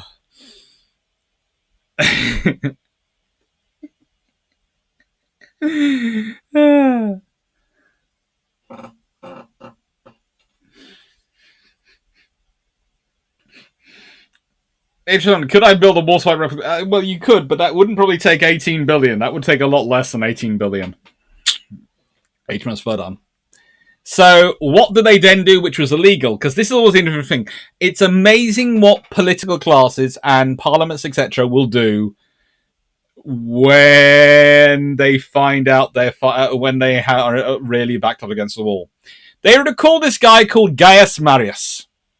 He was recalled despite being serving in Africa as proconsul, where he just finished the war with Jugurtha in Numidia. And he was 3 years after his first consulship rather than the 10 required. You're supposed to be a decade between you and your first consulship and being recalled. But he's considered the best general available by a long margin. So they recall him. In his absentia, he was proposed and elected senior consul. This is despite this. This is another thing which makes me think that that Rufus is ill. Because if Publius Rutilius Rufus had been viable, surely they would have formed up around him. He was another experienced officer. He was the senior consul of the year. And he was the great uncle of Gaius Julius Caesar. So he's a fairly prestigious, fairly important person. And yet he doesn't, no one considers giving him an army and telling him to go and protect them. They're calling Gaius Marius back. So I think it's fair to say Publius Rutilius Rufus is ill at this point. He will be then elected as senior consul for the next 4 successive years. So from 105 to 100 BC, he's in charge. Which basically means he's a dictator without actually making the appointment, as he was, for all intents and purposes, the supreme commander of Roman forces for those next 4 years, while he finished the war. And he basically stepped into the role of Quintus Fabius Maximus Varrocosius, or Fabius, the shield of Rome. Marcellus, of course, being the sword of Rome, had played during the Second Punic War. Now, this is interesting because the last time the army of Rome had been significantly reformed had been by Fabius. Fabius had done the reforms. Now, Marion is in there, and he starts reforming.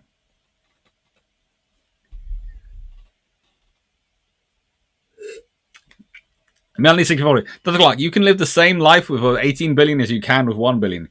Yes, but with 18 billion, I can buy more governments. As well as a billionaire, I could understand it. As well as a billionaire, I can understand it expected to build a phallic rocket and do space stuff. Ooh, I could. With 18 billion, could I actually construct my infrastructure in space to make space travel sensible, i.e., my base on the moon, and my base on a Martian moon, then just go, yes, we will move between the two, and we'll make space travel as sensible and safe, or as safe as we can be.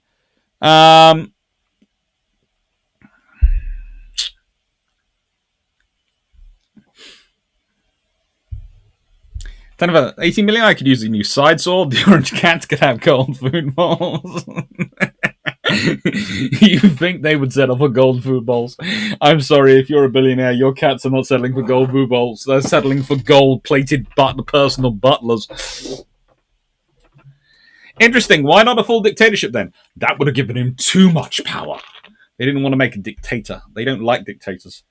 When they have them, they're very scary. Again, Fabius Maximus had been a dictator, and the Romans hadn't. They'd done it, but they didn't want one. They don't like dictators. Have far too much power. If you go back to the command structure,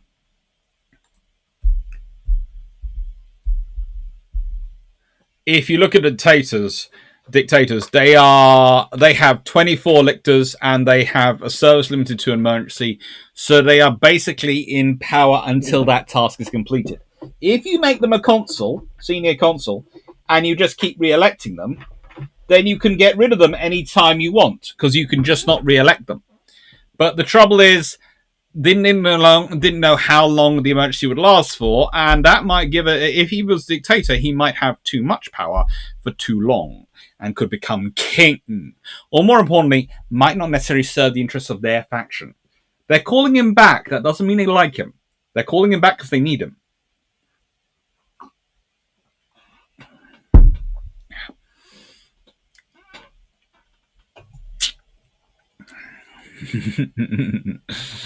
Nice. I'll add these to the comments again on my home renovation, buy a PS5, pay off my sister's student loan debt, take a holiday, just name a few top.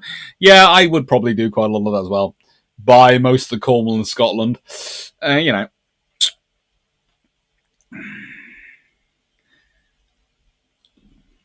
Another government might buy a frigate or two for the Norwegian Navy.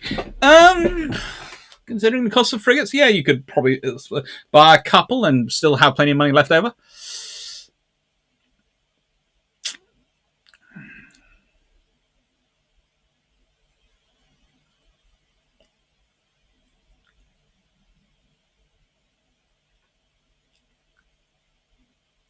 No, £18 billion of that's £18 billion rough estimates of money. The 5,000 talents, the £825,000 of gold, as in pounds in weight, translates to roughly £18 billion in money today.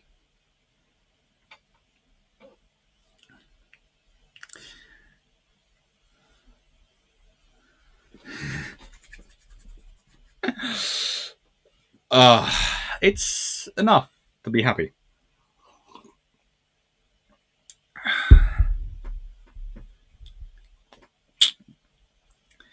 Yeah, you know, you need the crew, you need the yacht.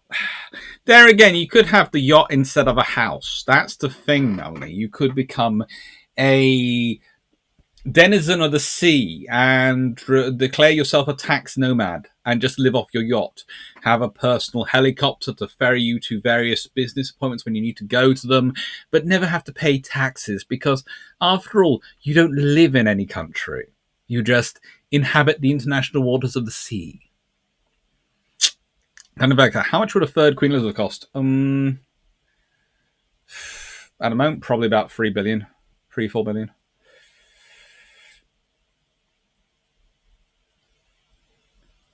Gogolanda. Wait, dictators are appointed for 6 months since, right? Consul for 1 year term. I don't get it.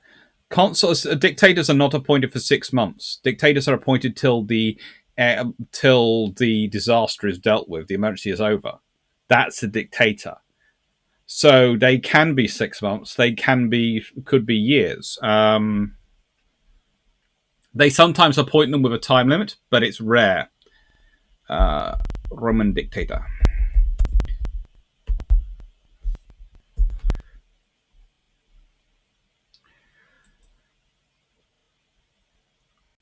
They have a lot of power. basically, they're endowed with the full authority to solve specific problems when they're signed, and they have the purpose of resolving that issue only, and then they dispense with those powers. So basically, whilst the Senate still theoretically has some oversight and the plebeian tribunes to veto his actions for appeal, the dictator's mandate pretty much have full power, have supreme power of basically both consuls. Whereas usually you have two consuls to back each other up, to limit each other's power. Dictator is the consul post with all the power of the consuls combined. They're not limited to 6 months. They can be limited to 6 months, but it's very rare. As a rule,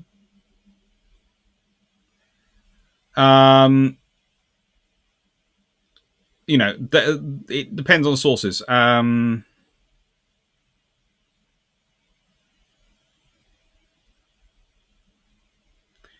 Livy's actually is one of the key sources of this about is Livy, and I'm just checking my notes here, who objected to a 6-month limitation explicitly as it was unorthodox to do so, because what the time to do these things could take a lot longer than 6 months. So basically, they're in power as long as they need to sort out the problem. That's what a dictator is.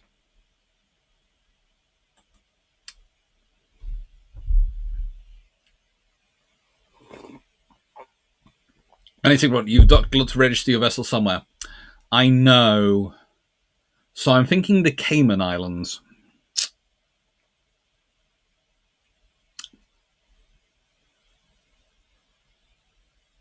Use it to set up a large naval construction company.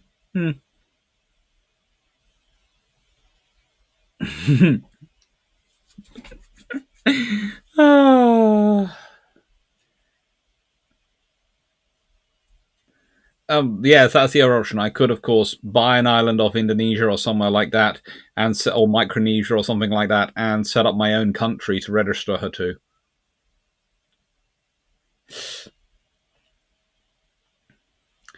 Metron, I believe they did appoint Quintus Fabius Maximus Verus for a set of fixed terms, and then when he went fine, however long is needed post Cannae. Call back after Cannae.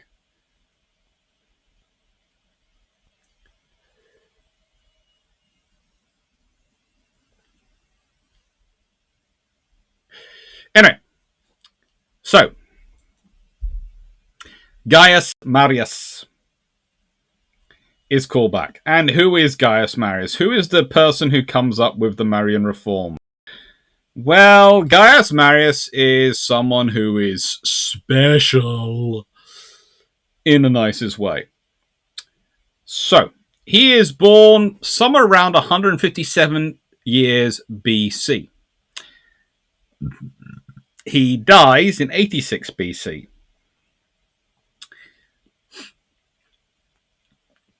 We know he was tribune of the plebs in 119 BC.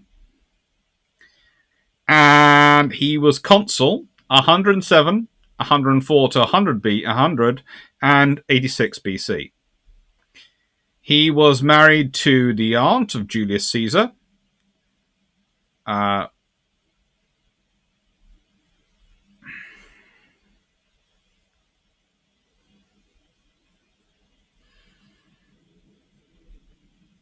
He fought in the Imerton War, the Cimbrian War, the Jagaffi War, the Social War, and the Bellum Octavium, and celebrated 2 triumphs, which is unprecedented to an extent. He was born in Seti, a small village in the town of Appium in southeast Latium. The town had been conquered by Romans in the 4th century BC, so it was had been Roman for roughly 240 years by the time he was born. And it was initially given Roman citizenship without voting rights, which is normal for some of the states in Italy. But in 188 BC, the town received full citizenship. Plutarch claimed that Marius' father was a labourer, but that's false. He definitely had connections with nobility in Rome. He ran for local office in Appium, and he was related by marriage with the local nobility in Appium, all of which indicate that he's probably equestrian status, and that would make sense. He is another novus homo. This is the thing. He is another new man called to the leadership. So that's another thing for him. He is not one of the old guard, the Praetorian. And please note that in 134 BC, he joined the personal legion of Scipio Aemilianus. Yep. Basically known as Scipio, otherwise known as Scipio Africanus the Younger, who had, of course, fought in the Third Punic War against Carthage, and served as an officer in the expedition to Nimatia. There are some views some people who reckon that he had actually been already serving in Nimatia under the previous commander when Aemilius arrived. But what we do know is that while he was with the army of Nimatia under the command of Aemilianus, Scipio took him under his wing. He basically spotted him as a very good general.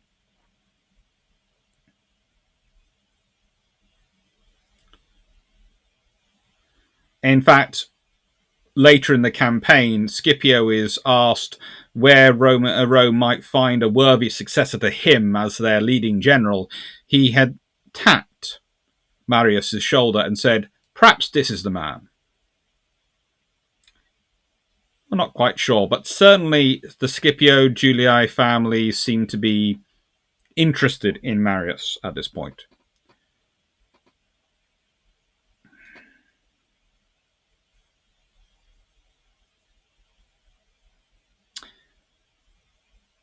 Marius then ran for election as one of the 24 special military tribunes of the first 4 legions, who by tradition were elected.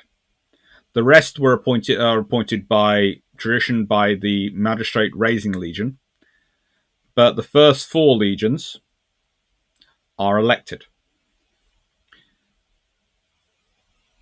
He was apparently unknown by sight to the electors, but was returned by all tribes on the basis of his accomplishments, which is good. It means also, though, that he's known about, which means he must be mentioned in the version of dispatches.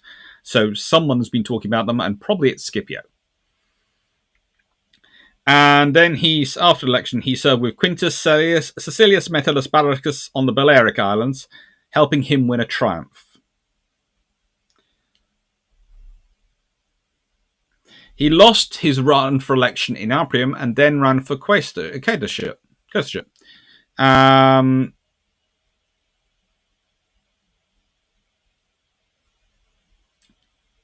Either way, he then participates in the. We're not quite sure if he wins that one or not, but we know he then participates in the Roman victory of 121 BC in southern Gaul. In 120 BC, he returned as plebeian tribune for the following year. And again, we can go back to this thing and we consider what he's doing. So, now, he's been a military tribune, one of these elected ones. And then he's been a tribune of the plebs. He's run for quaestor.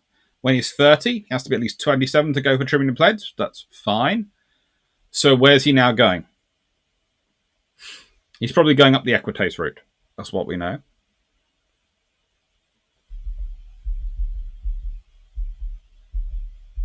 And he's getting a lot of experience.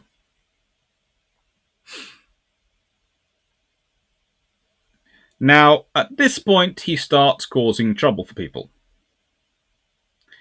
Because he got the support of Metelli, and specifically Lucius Cassius Metellus Demectus, who was a prominent politician at the time.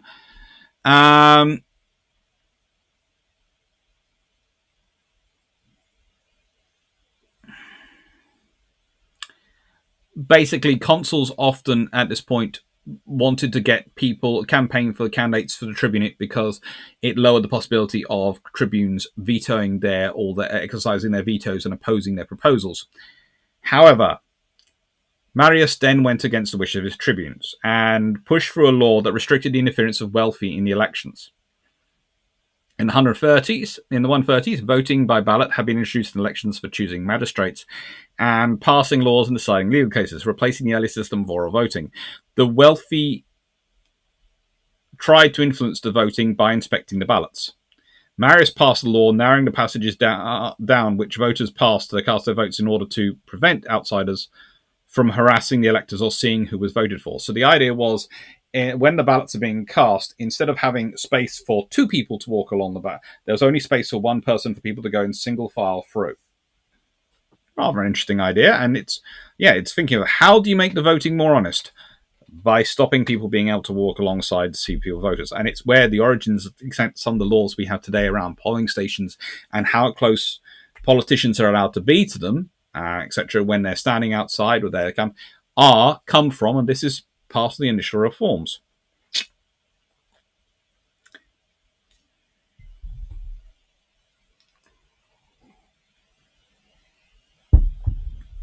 Plutarch describes this as controversial and causing upset, but Cicero says that this was quite straightforward and uncontroversial.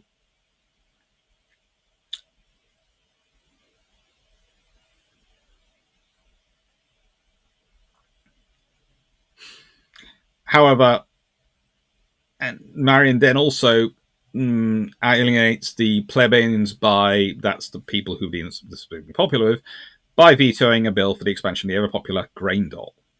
Now, grain dole is, of course, the grain allowance which are given out to everyone in Rome as a way of citing high costs. And, of course, the grain dole is important, and one of the reasons why Rome gets very interested in Egyptian politics is because, and Gallic politics, is because of the reliance on grain supplies coming from Gaul and coming from Egypt in order to feed the Roman population. So that's one of the important things. Anyway, Marius continues his rise. And he then gets sent to Spain, where he does all sorts of good things.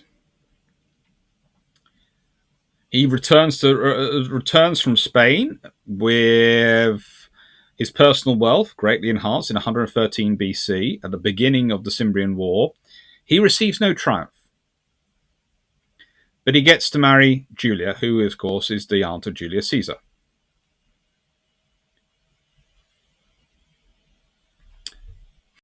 Now, the Julii, of course, are quite important, but they're not as important as they had been previously and as they would become.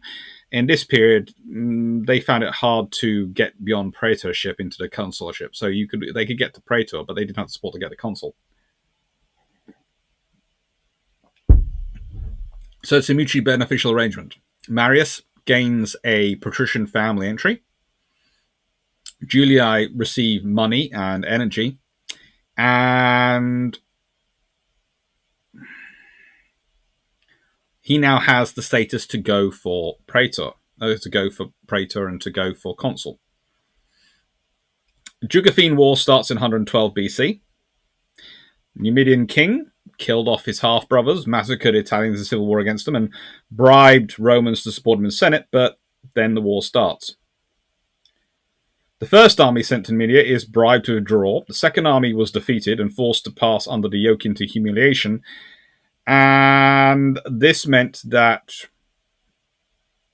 well, Marius is sent to fight. In fact, in 109 BC, to improve his chances of getting the consulship the next year, Marius joins then consul Quintus Caecilius Metellus in his campaign against the Jugurtha. Marius is sent basically as the senior legate of Metellus. And so he is the equivalent of the gentleman we talked about earlier, Scarius. During the Battle of Murphel, Marius' actions saved the army. of Metellus for annihilation. Jugurtha managed to cut the Romans off from the River Murphel where they needed to refill their water reserves. The Romans had to fight Jugurtha to get there, in the desert to get there, and this was where, of course, the Numidian light cavalry, because the Numidians are cavalry specialists, well, they've been into Carthage for the Romans and everything, had an advantage. They managed to scatter the Romans into small detachments and had control of the battlefield. Each group of Romans were fighting for survival independently. Marius reorganized a few detachments and led a column of 2,000 men through the Numidians to link up with Metellus. Together, they then led their men against Numidian infantry, who occupied a hill. After gaining control of that hill, they then led their men against the rear of Numidian cavalry and managed to reorganize the rest of the forces so that the Numidians had no choice to withdraw. This point, this is when he runs for consulship. Metellus did not give Marius his blessing to return for Rome and advised Marius to wait and run with Metellus' son, who was at the time only 20.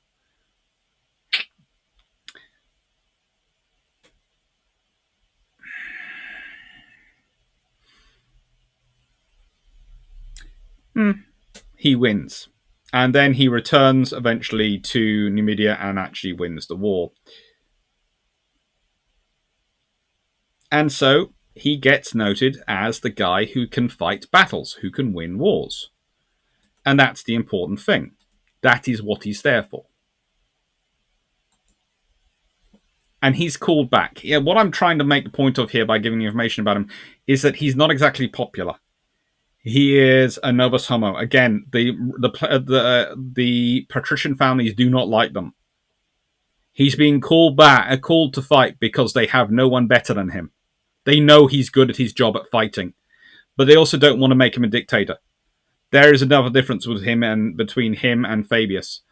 Fabius had the right families. They could trust him. He was one of them. Gaius Marius is not one of them.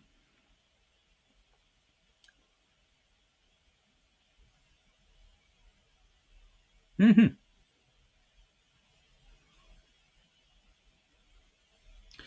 So you're telling me the Romans were not divided into Scipii, Julii, and Brutii? Not at this point, no.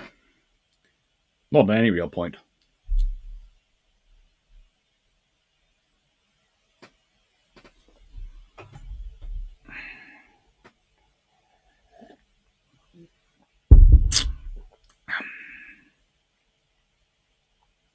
I've really put the thing about the pigeons with the £18 billion, haven't I?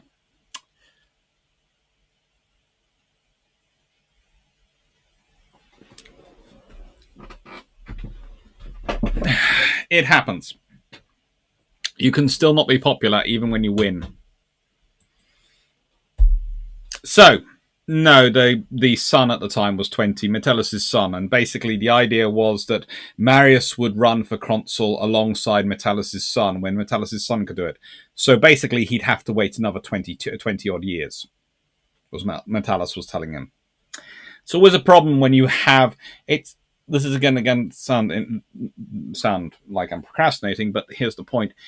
If you have people who are following you and you are giving them things like, you're going to have to wait for 20 years to do this alongside my son, that's not, basically you're saying you're going to have to be my legate for the next 20 years. I need you running around saving my butt in operations for the next 20 years. It's nothing for him.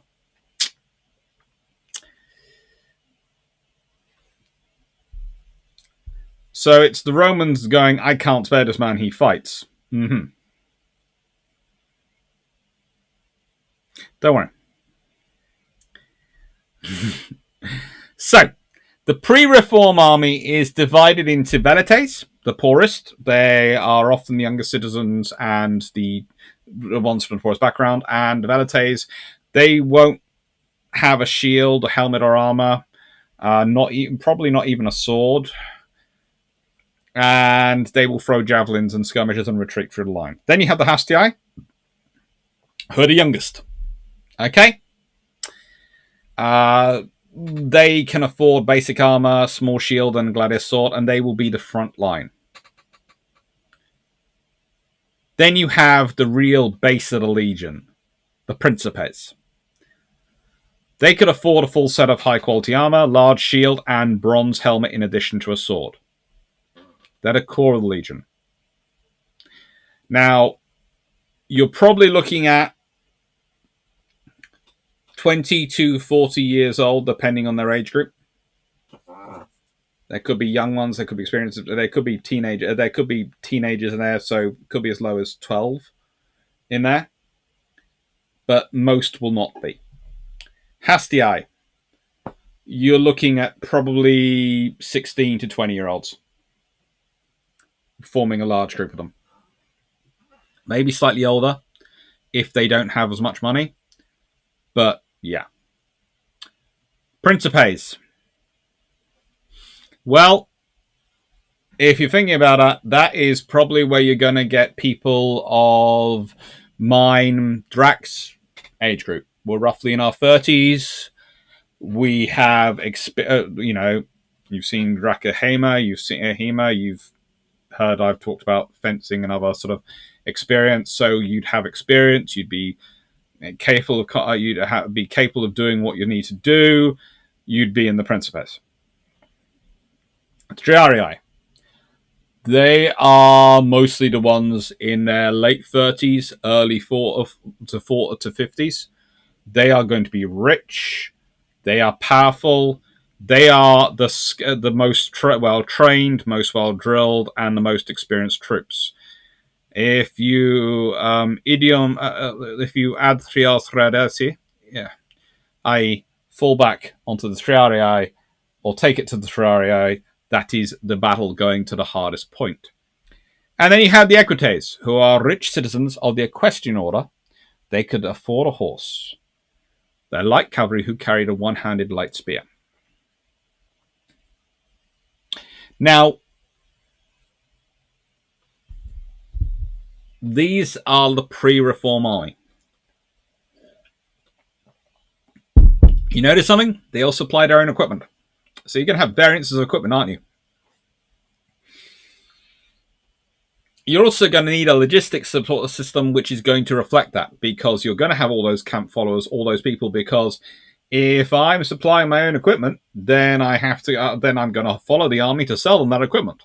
So all the people who want to sell them that equipment, all the smiths, all those people, will follow them. Marion reforms. Well, it offered the chance to for professional soldiers. Suddenly, if you were one of these group, the poorest, you could go and become a soldier, and you would get armor.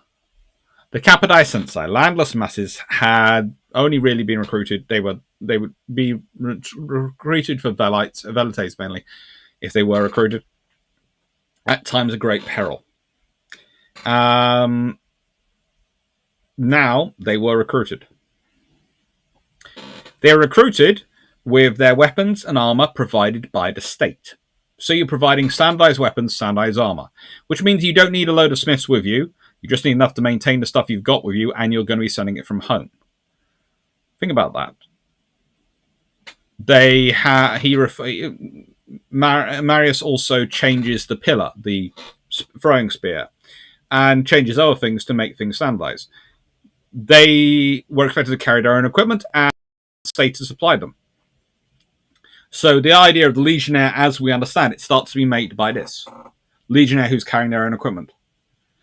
If you're a rich man, especially if you're considering these people in this group, Principes, Triarii, Equites, you might well have servants with you carrying your stuff and preparing you for battle.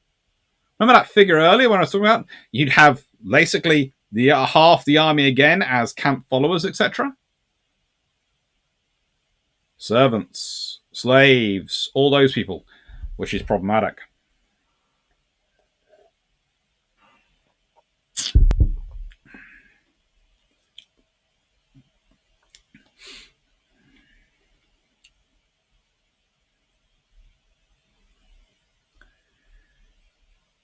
Also remember they form up a line. So basically the Velites will be at the front. The Hastii will be in the first line of the battle. The Principes are behind them. Basically the point is when they tire after fighting, if they haven't forced away from the enemy, then they fall back and the Principes come forward. So you think, oh yes, the enemy are falling back. And suddenly their positions are taken by these people who are more experienced, who have been waiting, who are fresh, Out. Problematic. And if you manage to get through them, well, hang on. Then you meet the Triarii. And the point about the Equites earlier when I was talking about the scout cavalry, etc. Equites. Yeah. Again, why do you have to send a senior officer off scouting and it has to be doing it? Because these people are not professional. Now, if you're all carrying your own equipment, it's all standardized, and you don't have all those people behind you, then you have reduced logistics and baggage train, and the army becomes more flexible and maneuverable. Another consequence of this was turning it into a standing army. Okay? Because you must remember, all these are volunteers, especially these people from the landed people. In which case, they have money to be able to buy themselves the armor and those equipment, but they also have commitments back home they want to go to, so they don't want to stay with you longer than they have to. Whereas professional soldiers want to stay with you because you're their wage. So you can keep training them, and you can use them to garrison places, and it's good. So they start supplying their own equipment. They want to go. They don't want to go. Those supplying their own equipment want to go home to get money to supply their own equipment. Professional soldiers want to earn a wage, which means you can achieve far higher levels of drill and professionalism and standardization. So basically, if you're talking about it, what you do is you're getting rid of Triarii, you're getting rid of Velites, and Hanstii and Principes are in many ways becoming one group. And you're taking the skirmishers role from that. You keep skirmishers in the auxiliary, not the ally, the auxiliary, because the ally go. But you're basically giving all these far more pillars and a reformed spear so they can use that instead. And you're getting rid of basically those two to form that.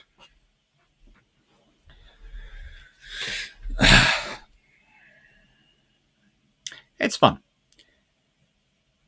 And the land benefits and grants were introduced as a retirement benefit as well as citizenship to the Italian allies who completed their full service in the Roman army. Now, this is important because if you're a landed citizen of Rome, you have voting rights and you have status. You would qualify into those ranks again.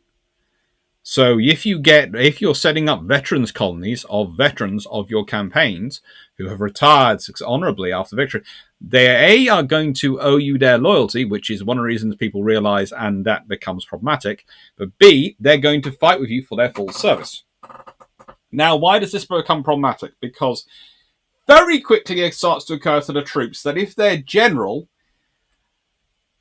is politically crushed when he gets home, then they don't get their retirement benefits. If they don't get their retirement benefits, their life after the war is very, very bad, which makes you very loyal to your generals. There's a problem for this. They professionalize the soldiers. They haven't professionalized the command structure, the generals. Their generals are still subject to the same political whims they always have been, which means they're subject to the same political infighting they've always been. Instead of making the grant of veterancy as in and the grant of veterancy and those sort of those colonies, etc., they set up veterans automatic and part of something the Senate automatically provides the troops with. And instead they set up, oh, you've retired this year, so you go to this colony and this one and grouping it all together. They make it leave it personally associated with those politicians, those generals, which is the problem. And this meant that this is when we get the legionnaire as we understand it. If you ask most kids to draw a Roman legionary, they do not draw a member of this army. They draw a member of this one, as we understand it. Starts to come about. But it's also where the Romans start to forge links which will create their empire, as we understand it, the huge imperial Roman Empire, and also cause themselves the problems.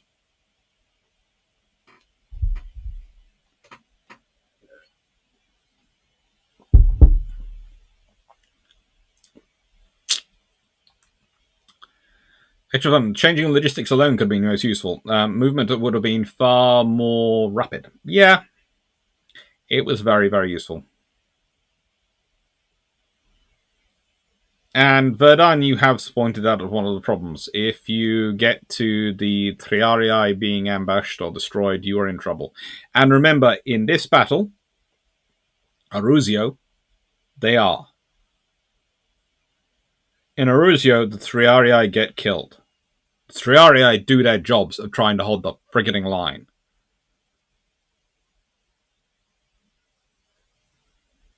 But the point is, I would point this out about Scipio's army, is that that army had not stood up and gone, Proconsul, you're junior to the consul, you should be following his orders. None of his legates, none of the tribunes, no one had done that. At least not that we know of. And so he'd been allowed to act as he was. This is despite the army not being linked in like this. Principally because the glory is important, and the glory isn't just his alone. If you're part of the winning army, the victorious army, the glory flows downwards and everyone gets to glory. If you're the second army in the battle, i.e. the consul's army takes the precedence, they get the glory, you are the also-rans. If you think about it, how do I put this? Okay, this also gets me into trouble, this analysis, but I'm going to go with it anyway. When we're talking about the war in Europe, if you talk about the army fighting in Northern Europe against, under command of Patton, Montgomery, Eisenhower, all those things, when the Allies invade, they get a lot of understanding. Everyone's talking about them. But people forget about the army fighting in Italy under Clarke, etc. If you talk about the war in the Far East, people remember MacArthur's campaigns. People talk about the naval battles and the sea, but they forget the British fighting in Burma. They might know. People who know the stuff will remember it, but if you talk to them, most people in the street, they won't remember them. They remember the armies fighting in Europe. They remember MacArthur, maybe, but they won't remember the rest. Because it's just not the popular history. And it's the same this. If you are part of the army which wins the battle, which is at the front of the battle, you get the honour. And the trouble is, if you're the army of the consul, you're automatically the army of the senior person. Unless your proconsul ignores the instructions and acts like the consul isn't there.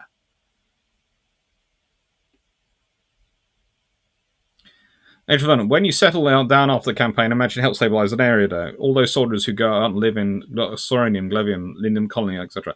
Yeah, pretty much that's it. It's a way of stabilizing the areas as well.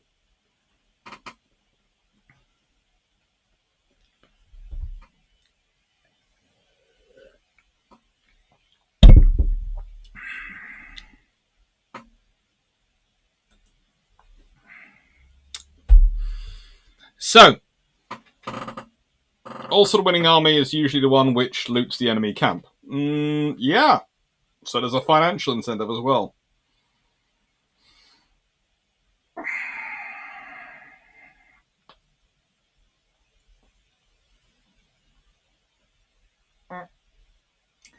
Stafford Thompson, as the point I've made many times, it doesn't matter who wins the battles. It matters who writes the histories of the battles.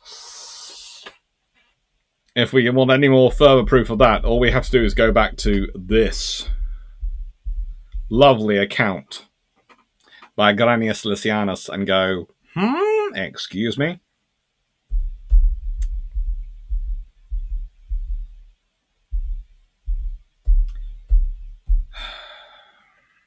So, summary. It's an interesting battle. It's a key battle.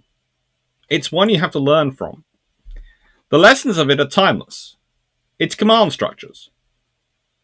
You need to have a command structure which is talking to itself, talking to each other, and actually working. You cannot command an allied force, and let's be honest, the Romans at this point with multiple armies qualify as an allied force, with a divided command. The theoretical allied force, the Cimbrians and Teutons, managed to fight as one body and win.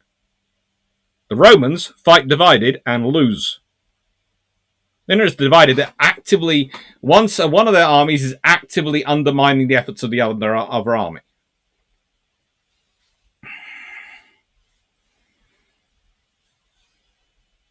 And that's what happened.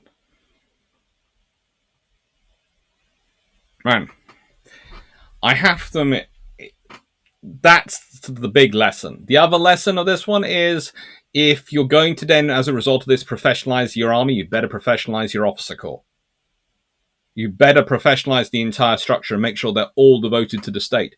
Because if you have the Romans tried to continue with their militia-style command structure without a militia army. When Scipio Africanus suffered as he did, his army never once went, "We're going to come and fight for you, general, because of the way you're being treated by those other politicians." Nope. But we talk about the civil war that takes place when it's between Caesar and Pompey. But there's another bigger one between Marius and Sulla, which goes on not long after this. And is just as important. And Sulla starts out as one of Marius's legates. Question for the trivial part of the art lesson. So the UAD video on the Battle of the Denmark Strait, if Suffolk and Norfolk would be able to join Hood and Prince of Wales, when? I'm going to wait till after I've got that all set up, because honestly doing it on a laptop is killing the laptop. It could be interesting. Right then, what's I also going to do? I haven't so far had food today, and I've just had a message flash up saying the takeaway is 15 minutes away.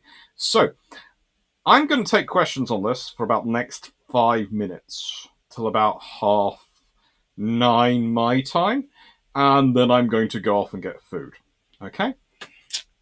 Sorry, message actually flashed up on my screen from WhatsApp, going, "Your dinner's 15 minutes away."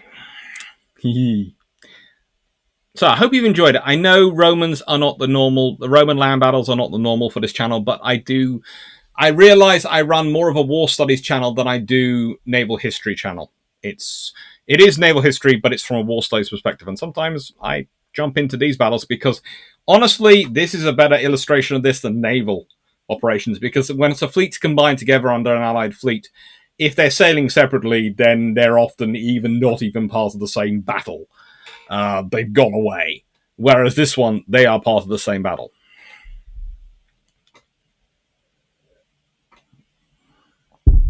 Pretty much, Stafford. The Republic doesn't get as much love as the Imperial era, but that's also because the Imperial era has emperors, which are cool, and we can do movies about. Nice to go for one. Is it possible that Charlotte's bow flaw had not been noticed during a sea trial? She could have sunk in the similar manner to Derbyshire.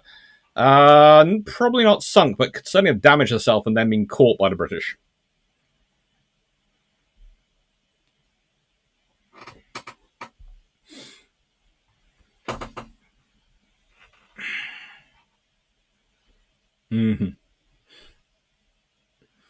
All right. While I'm doing questions, I'm also going to introduce you all to this. So, as you can see, we've got the Battle of Navarino coming up on the 24th of October. We also have the vote currently live for brew ships for Patron 64 and Patron 65. Interesting results coming in so far will be announced on brew ships 87. Then November, you have a week of recorded videos. Then I'm back. Then a week of recorded videos, because I enjoy doing those while I'm off on research trips, and it's just easier. And then December, we start off on 1st December with German Heavy Cruisers of World War II is the live. Then we have the 2 patrons in December. Then on the 23rd of December, we have the Soviet Navy 1918 to 1991. Thought you'd enjoy that. And 29th of December, we have 1860 to 1960, 100 years of gun cruisers. And the Battle of Cornell live is going to be on the 5th of January, but the recorded video is going to be coming out in November. Yes, I will be doing some Greek battles at some point. Don't worry. It's an empty stomach, but it's an empty stomach for a reason. It's going to sound strange. I basically was teaching today and doing gardening and sorting out those things, and I just had breakfast and skip lunch. But now my fee for doing the digging is coming through. Yay! Food's on the way.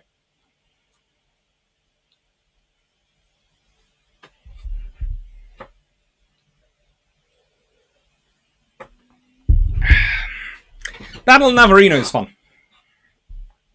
It is fun. It's good to have these battles in some ways. How did the British get a 14,000-mile range out of Swiftsure-class pre-dreadnought battleships, incredibly reliable engines, and a huge amount of fuel? Thank you, Abazowski. Sean Van Son, thanks, Dr. Clarke, for your explanation. Hannibal also employed Gauls and Celts and Germans. Yes, as did Alexander and Ptolemy. They got into a lot of mischief, and I'm impressed with that. Interesting to learn more. They did get into a lot of mischief, and they were by no means as uncivilized barbarians as some sources like to make out. They are very capable soldiers. Very, very capable soldiers.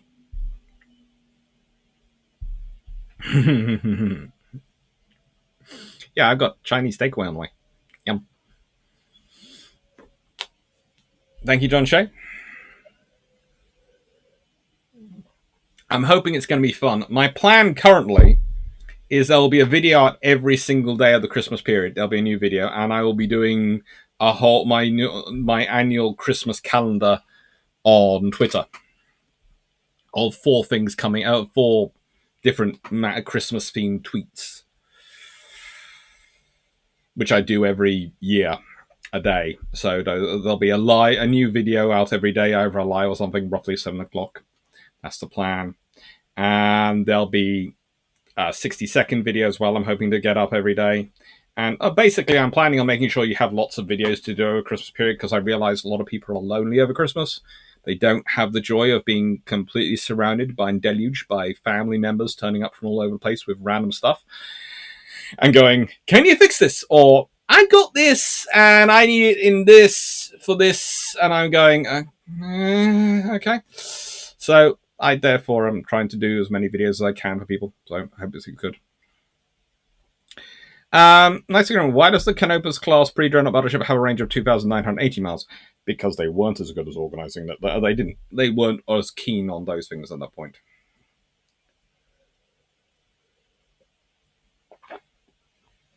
Nice to know. Why is it not considered the Denmark Strait was a stalemate? When you lose a battle cruiser, it's never considered a stalemate.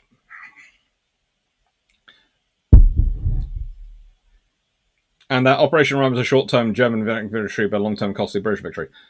Well, it is considered a British victory overall, because basically Britain are quite happy to exchange Hood for Bismarck as a whole, but people don't like exchanging Hood for Bismarck. The British don't like... Basically, the British have a problem. Whenever they lose ships, people think they've done badly. And whenever they don't sink the enemy for no losses, they've done badly. Because Trafalgar, Trafalgar. It's all about Trafalgar. It's all about repeating Trafalgar, and that's a problem. Thank you, Gogolanda. Thank you. Super chats and all these things. Thank you very much for all the support, by the way. It's more and more important. I know it's kind of even more important, but that's something I will explain at another point if I have to. But yeah, life is interesting, and without your support, it would certainly be a lot more complicated and a lot more difficult. So thank you very much, everyone.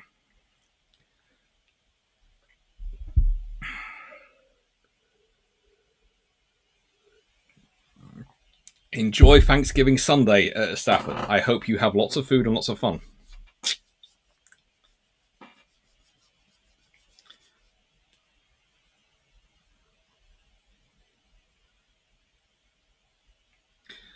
Gogland covered. You covered the 6 hours to 6 months period with your opinion time ago. What's next?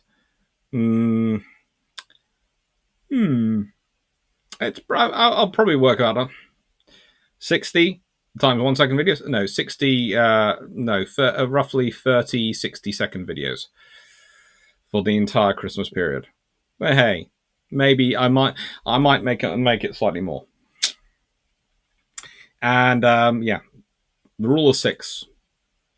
You have 6 hours, 6 months. 6 hours, 6 days, 6 months, 6 years.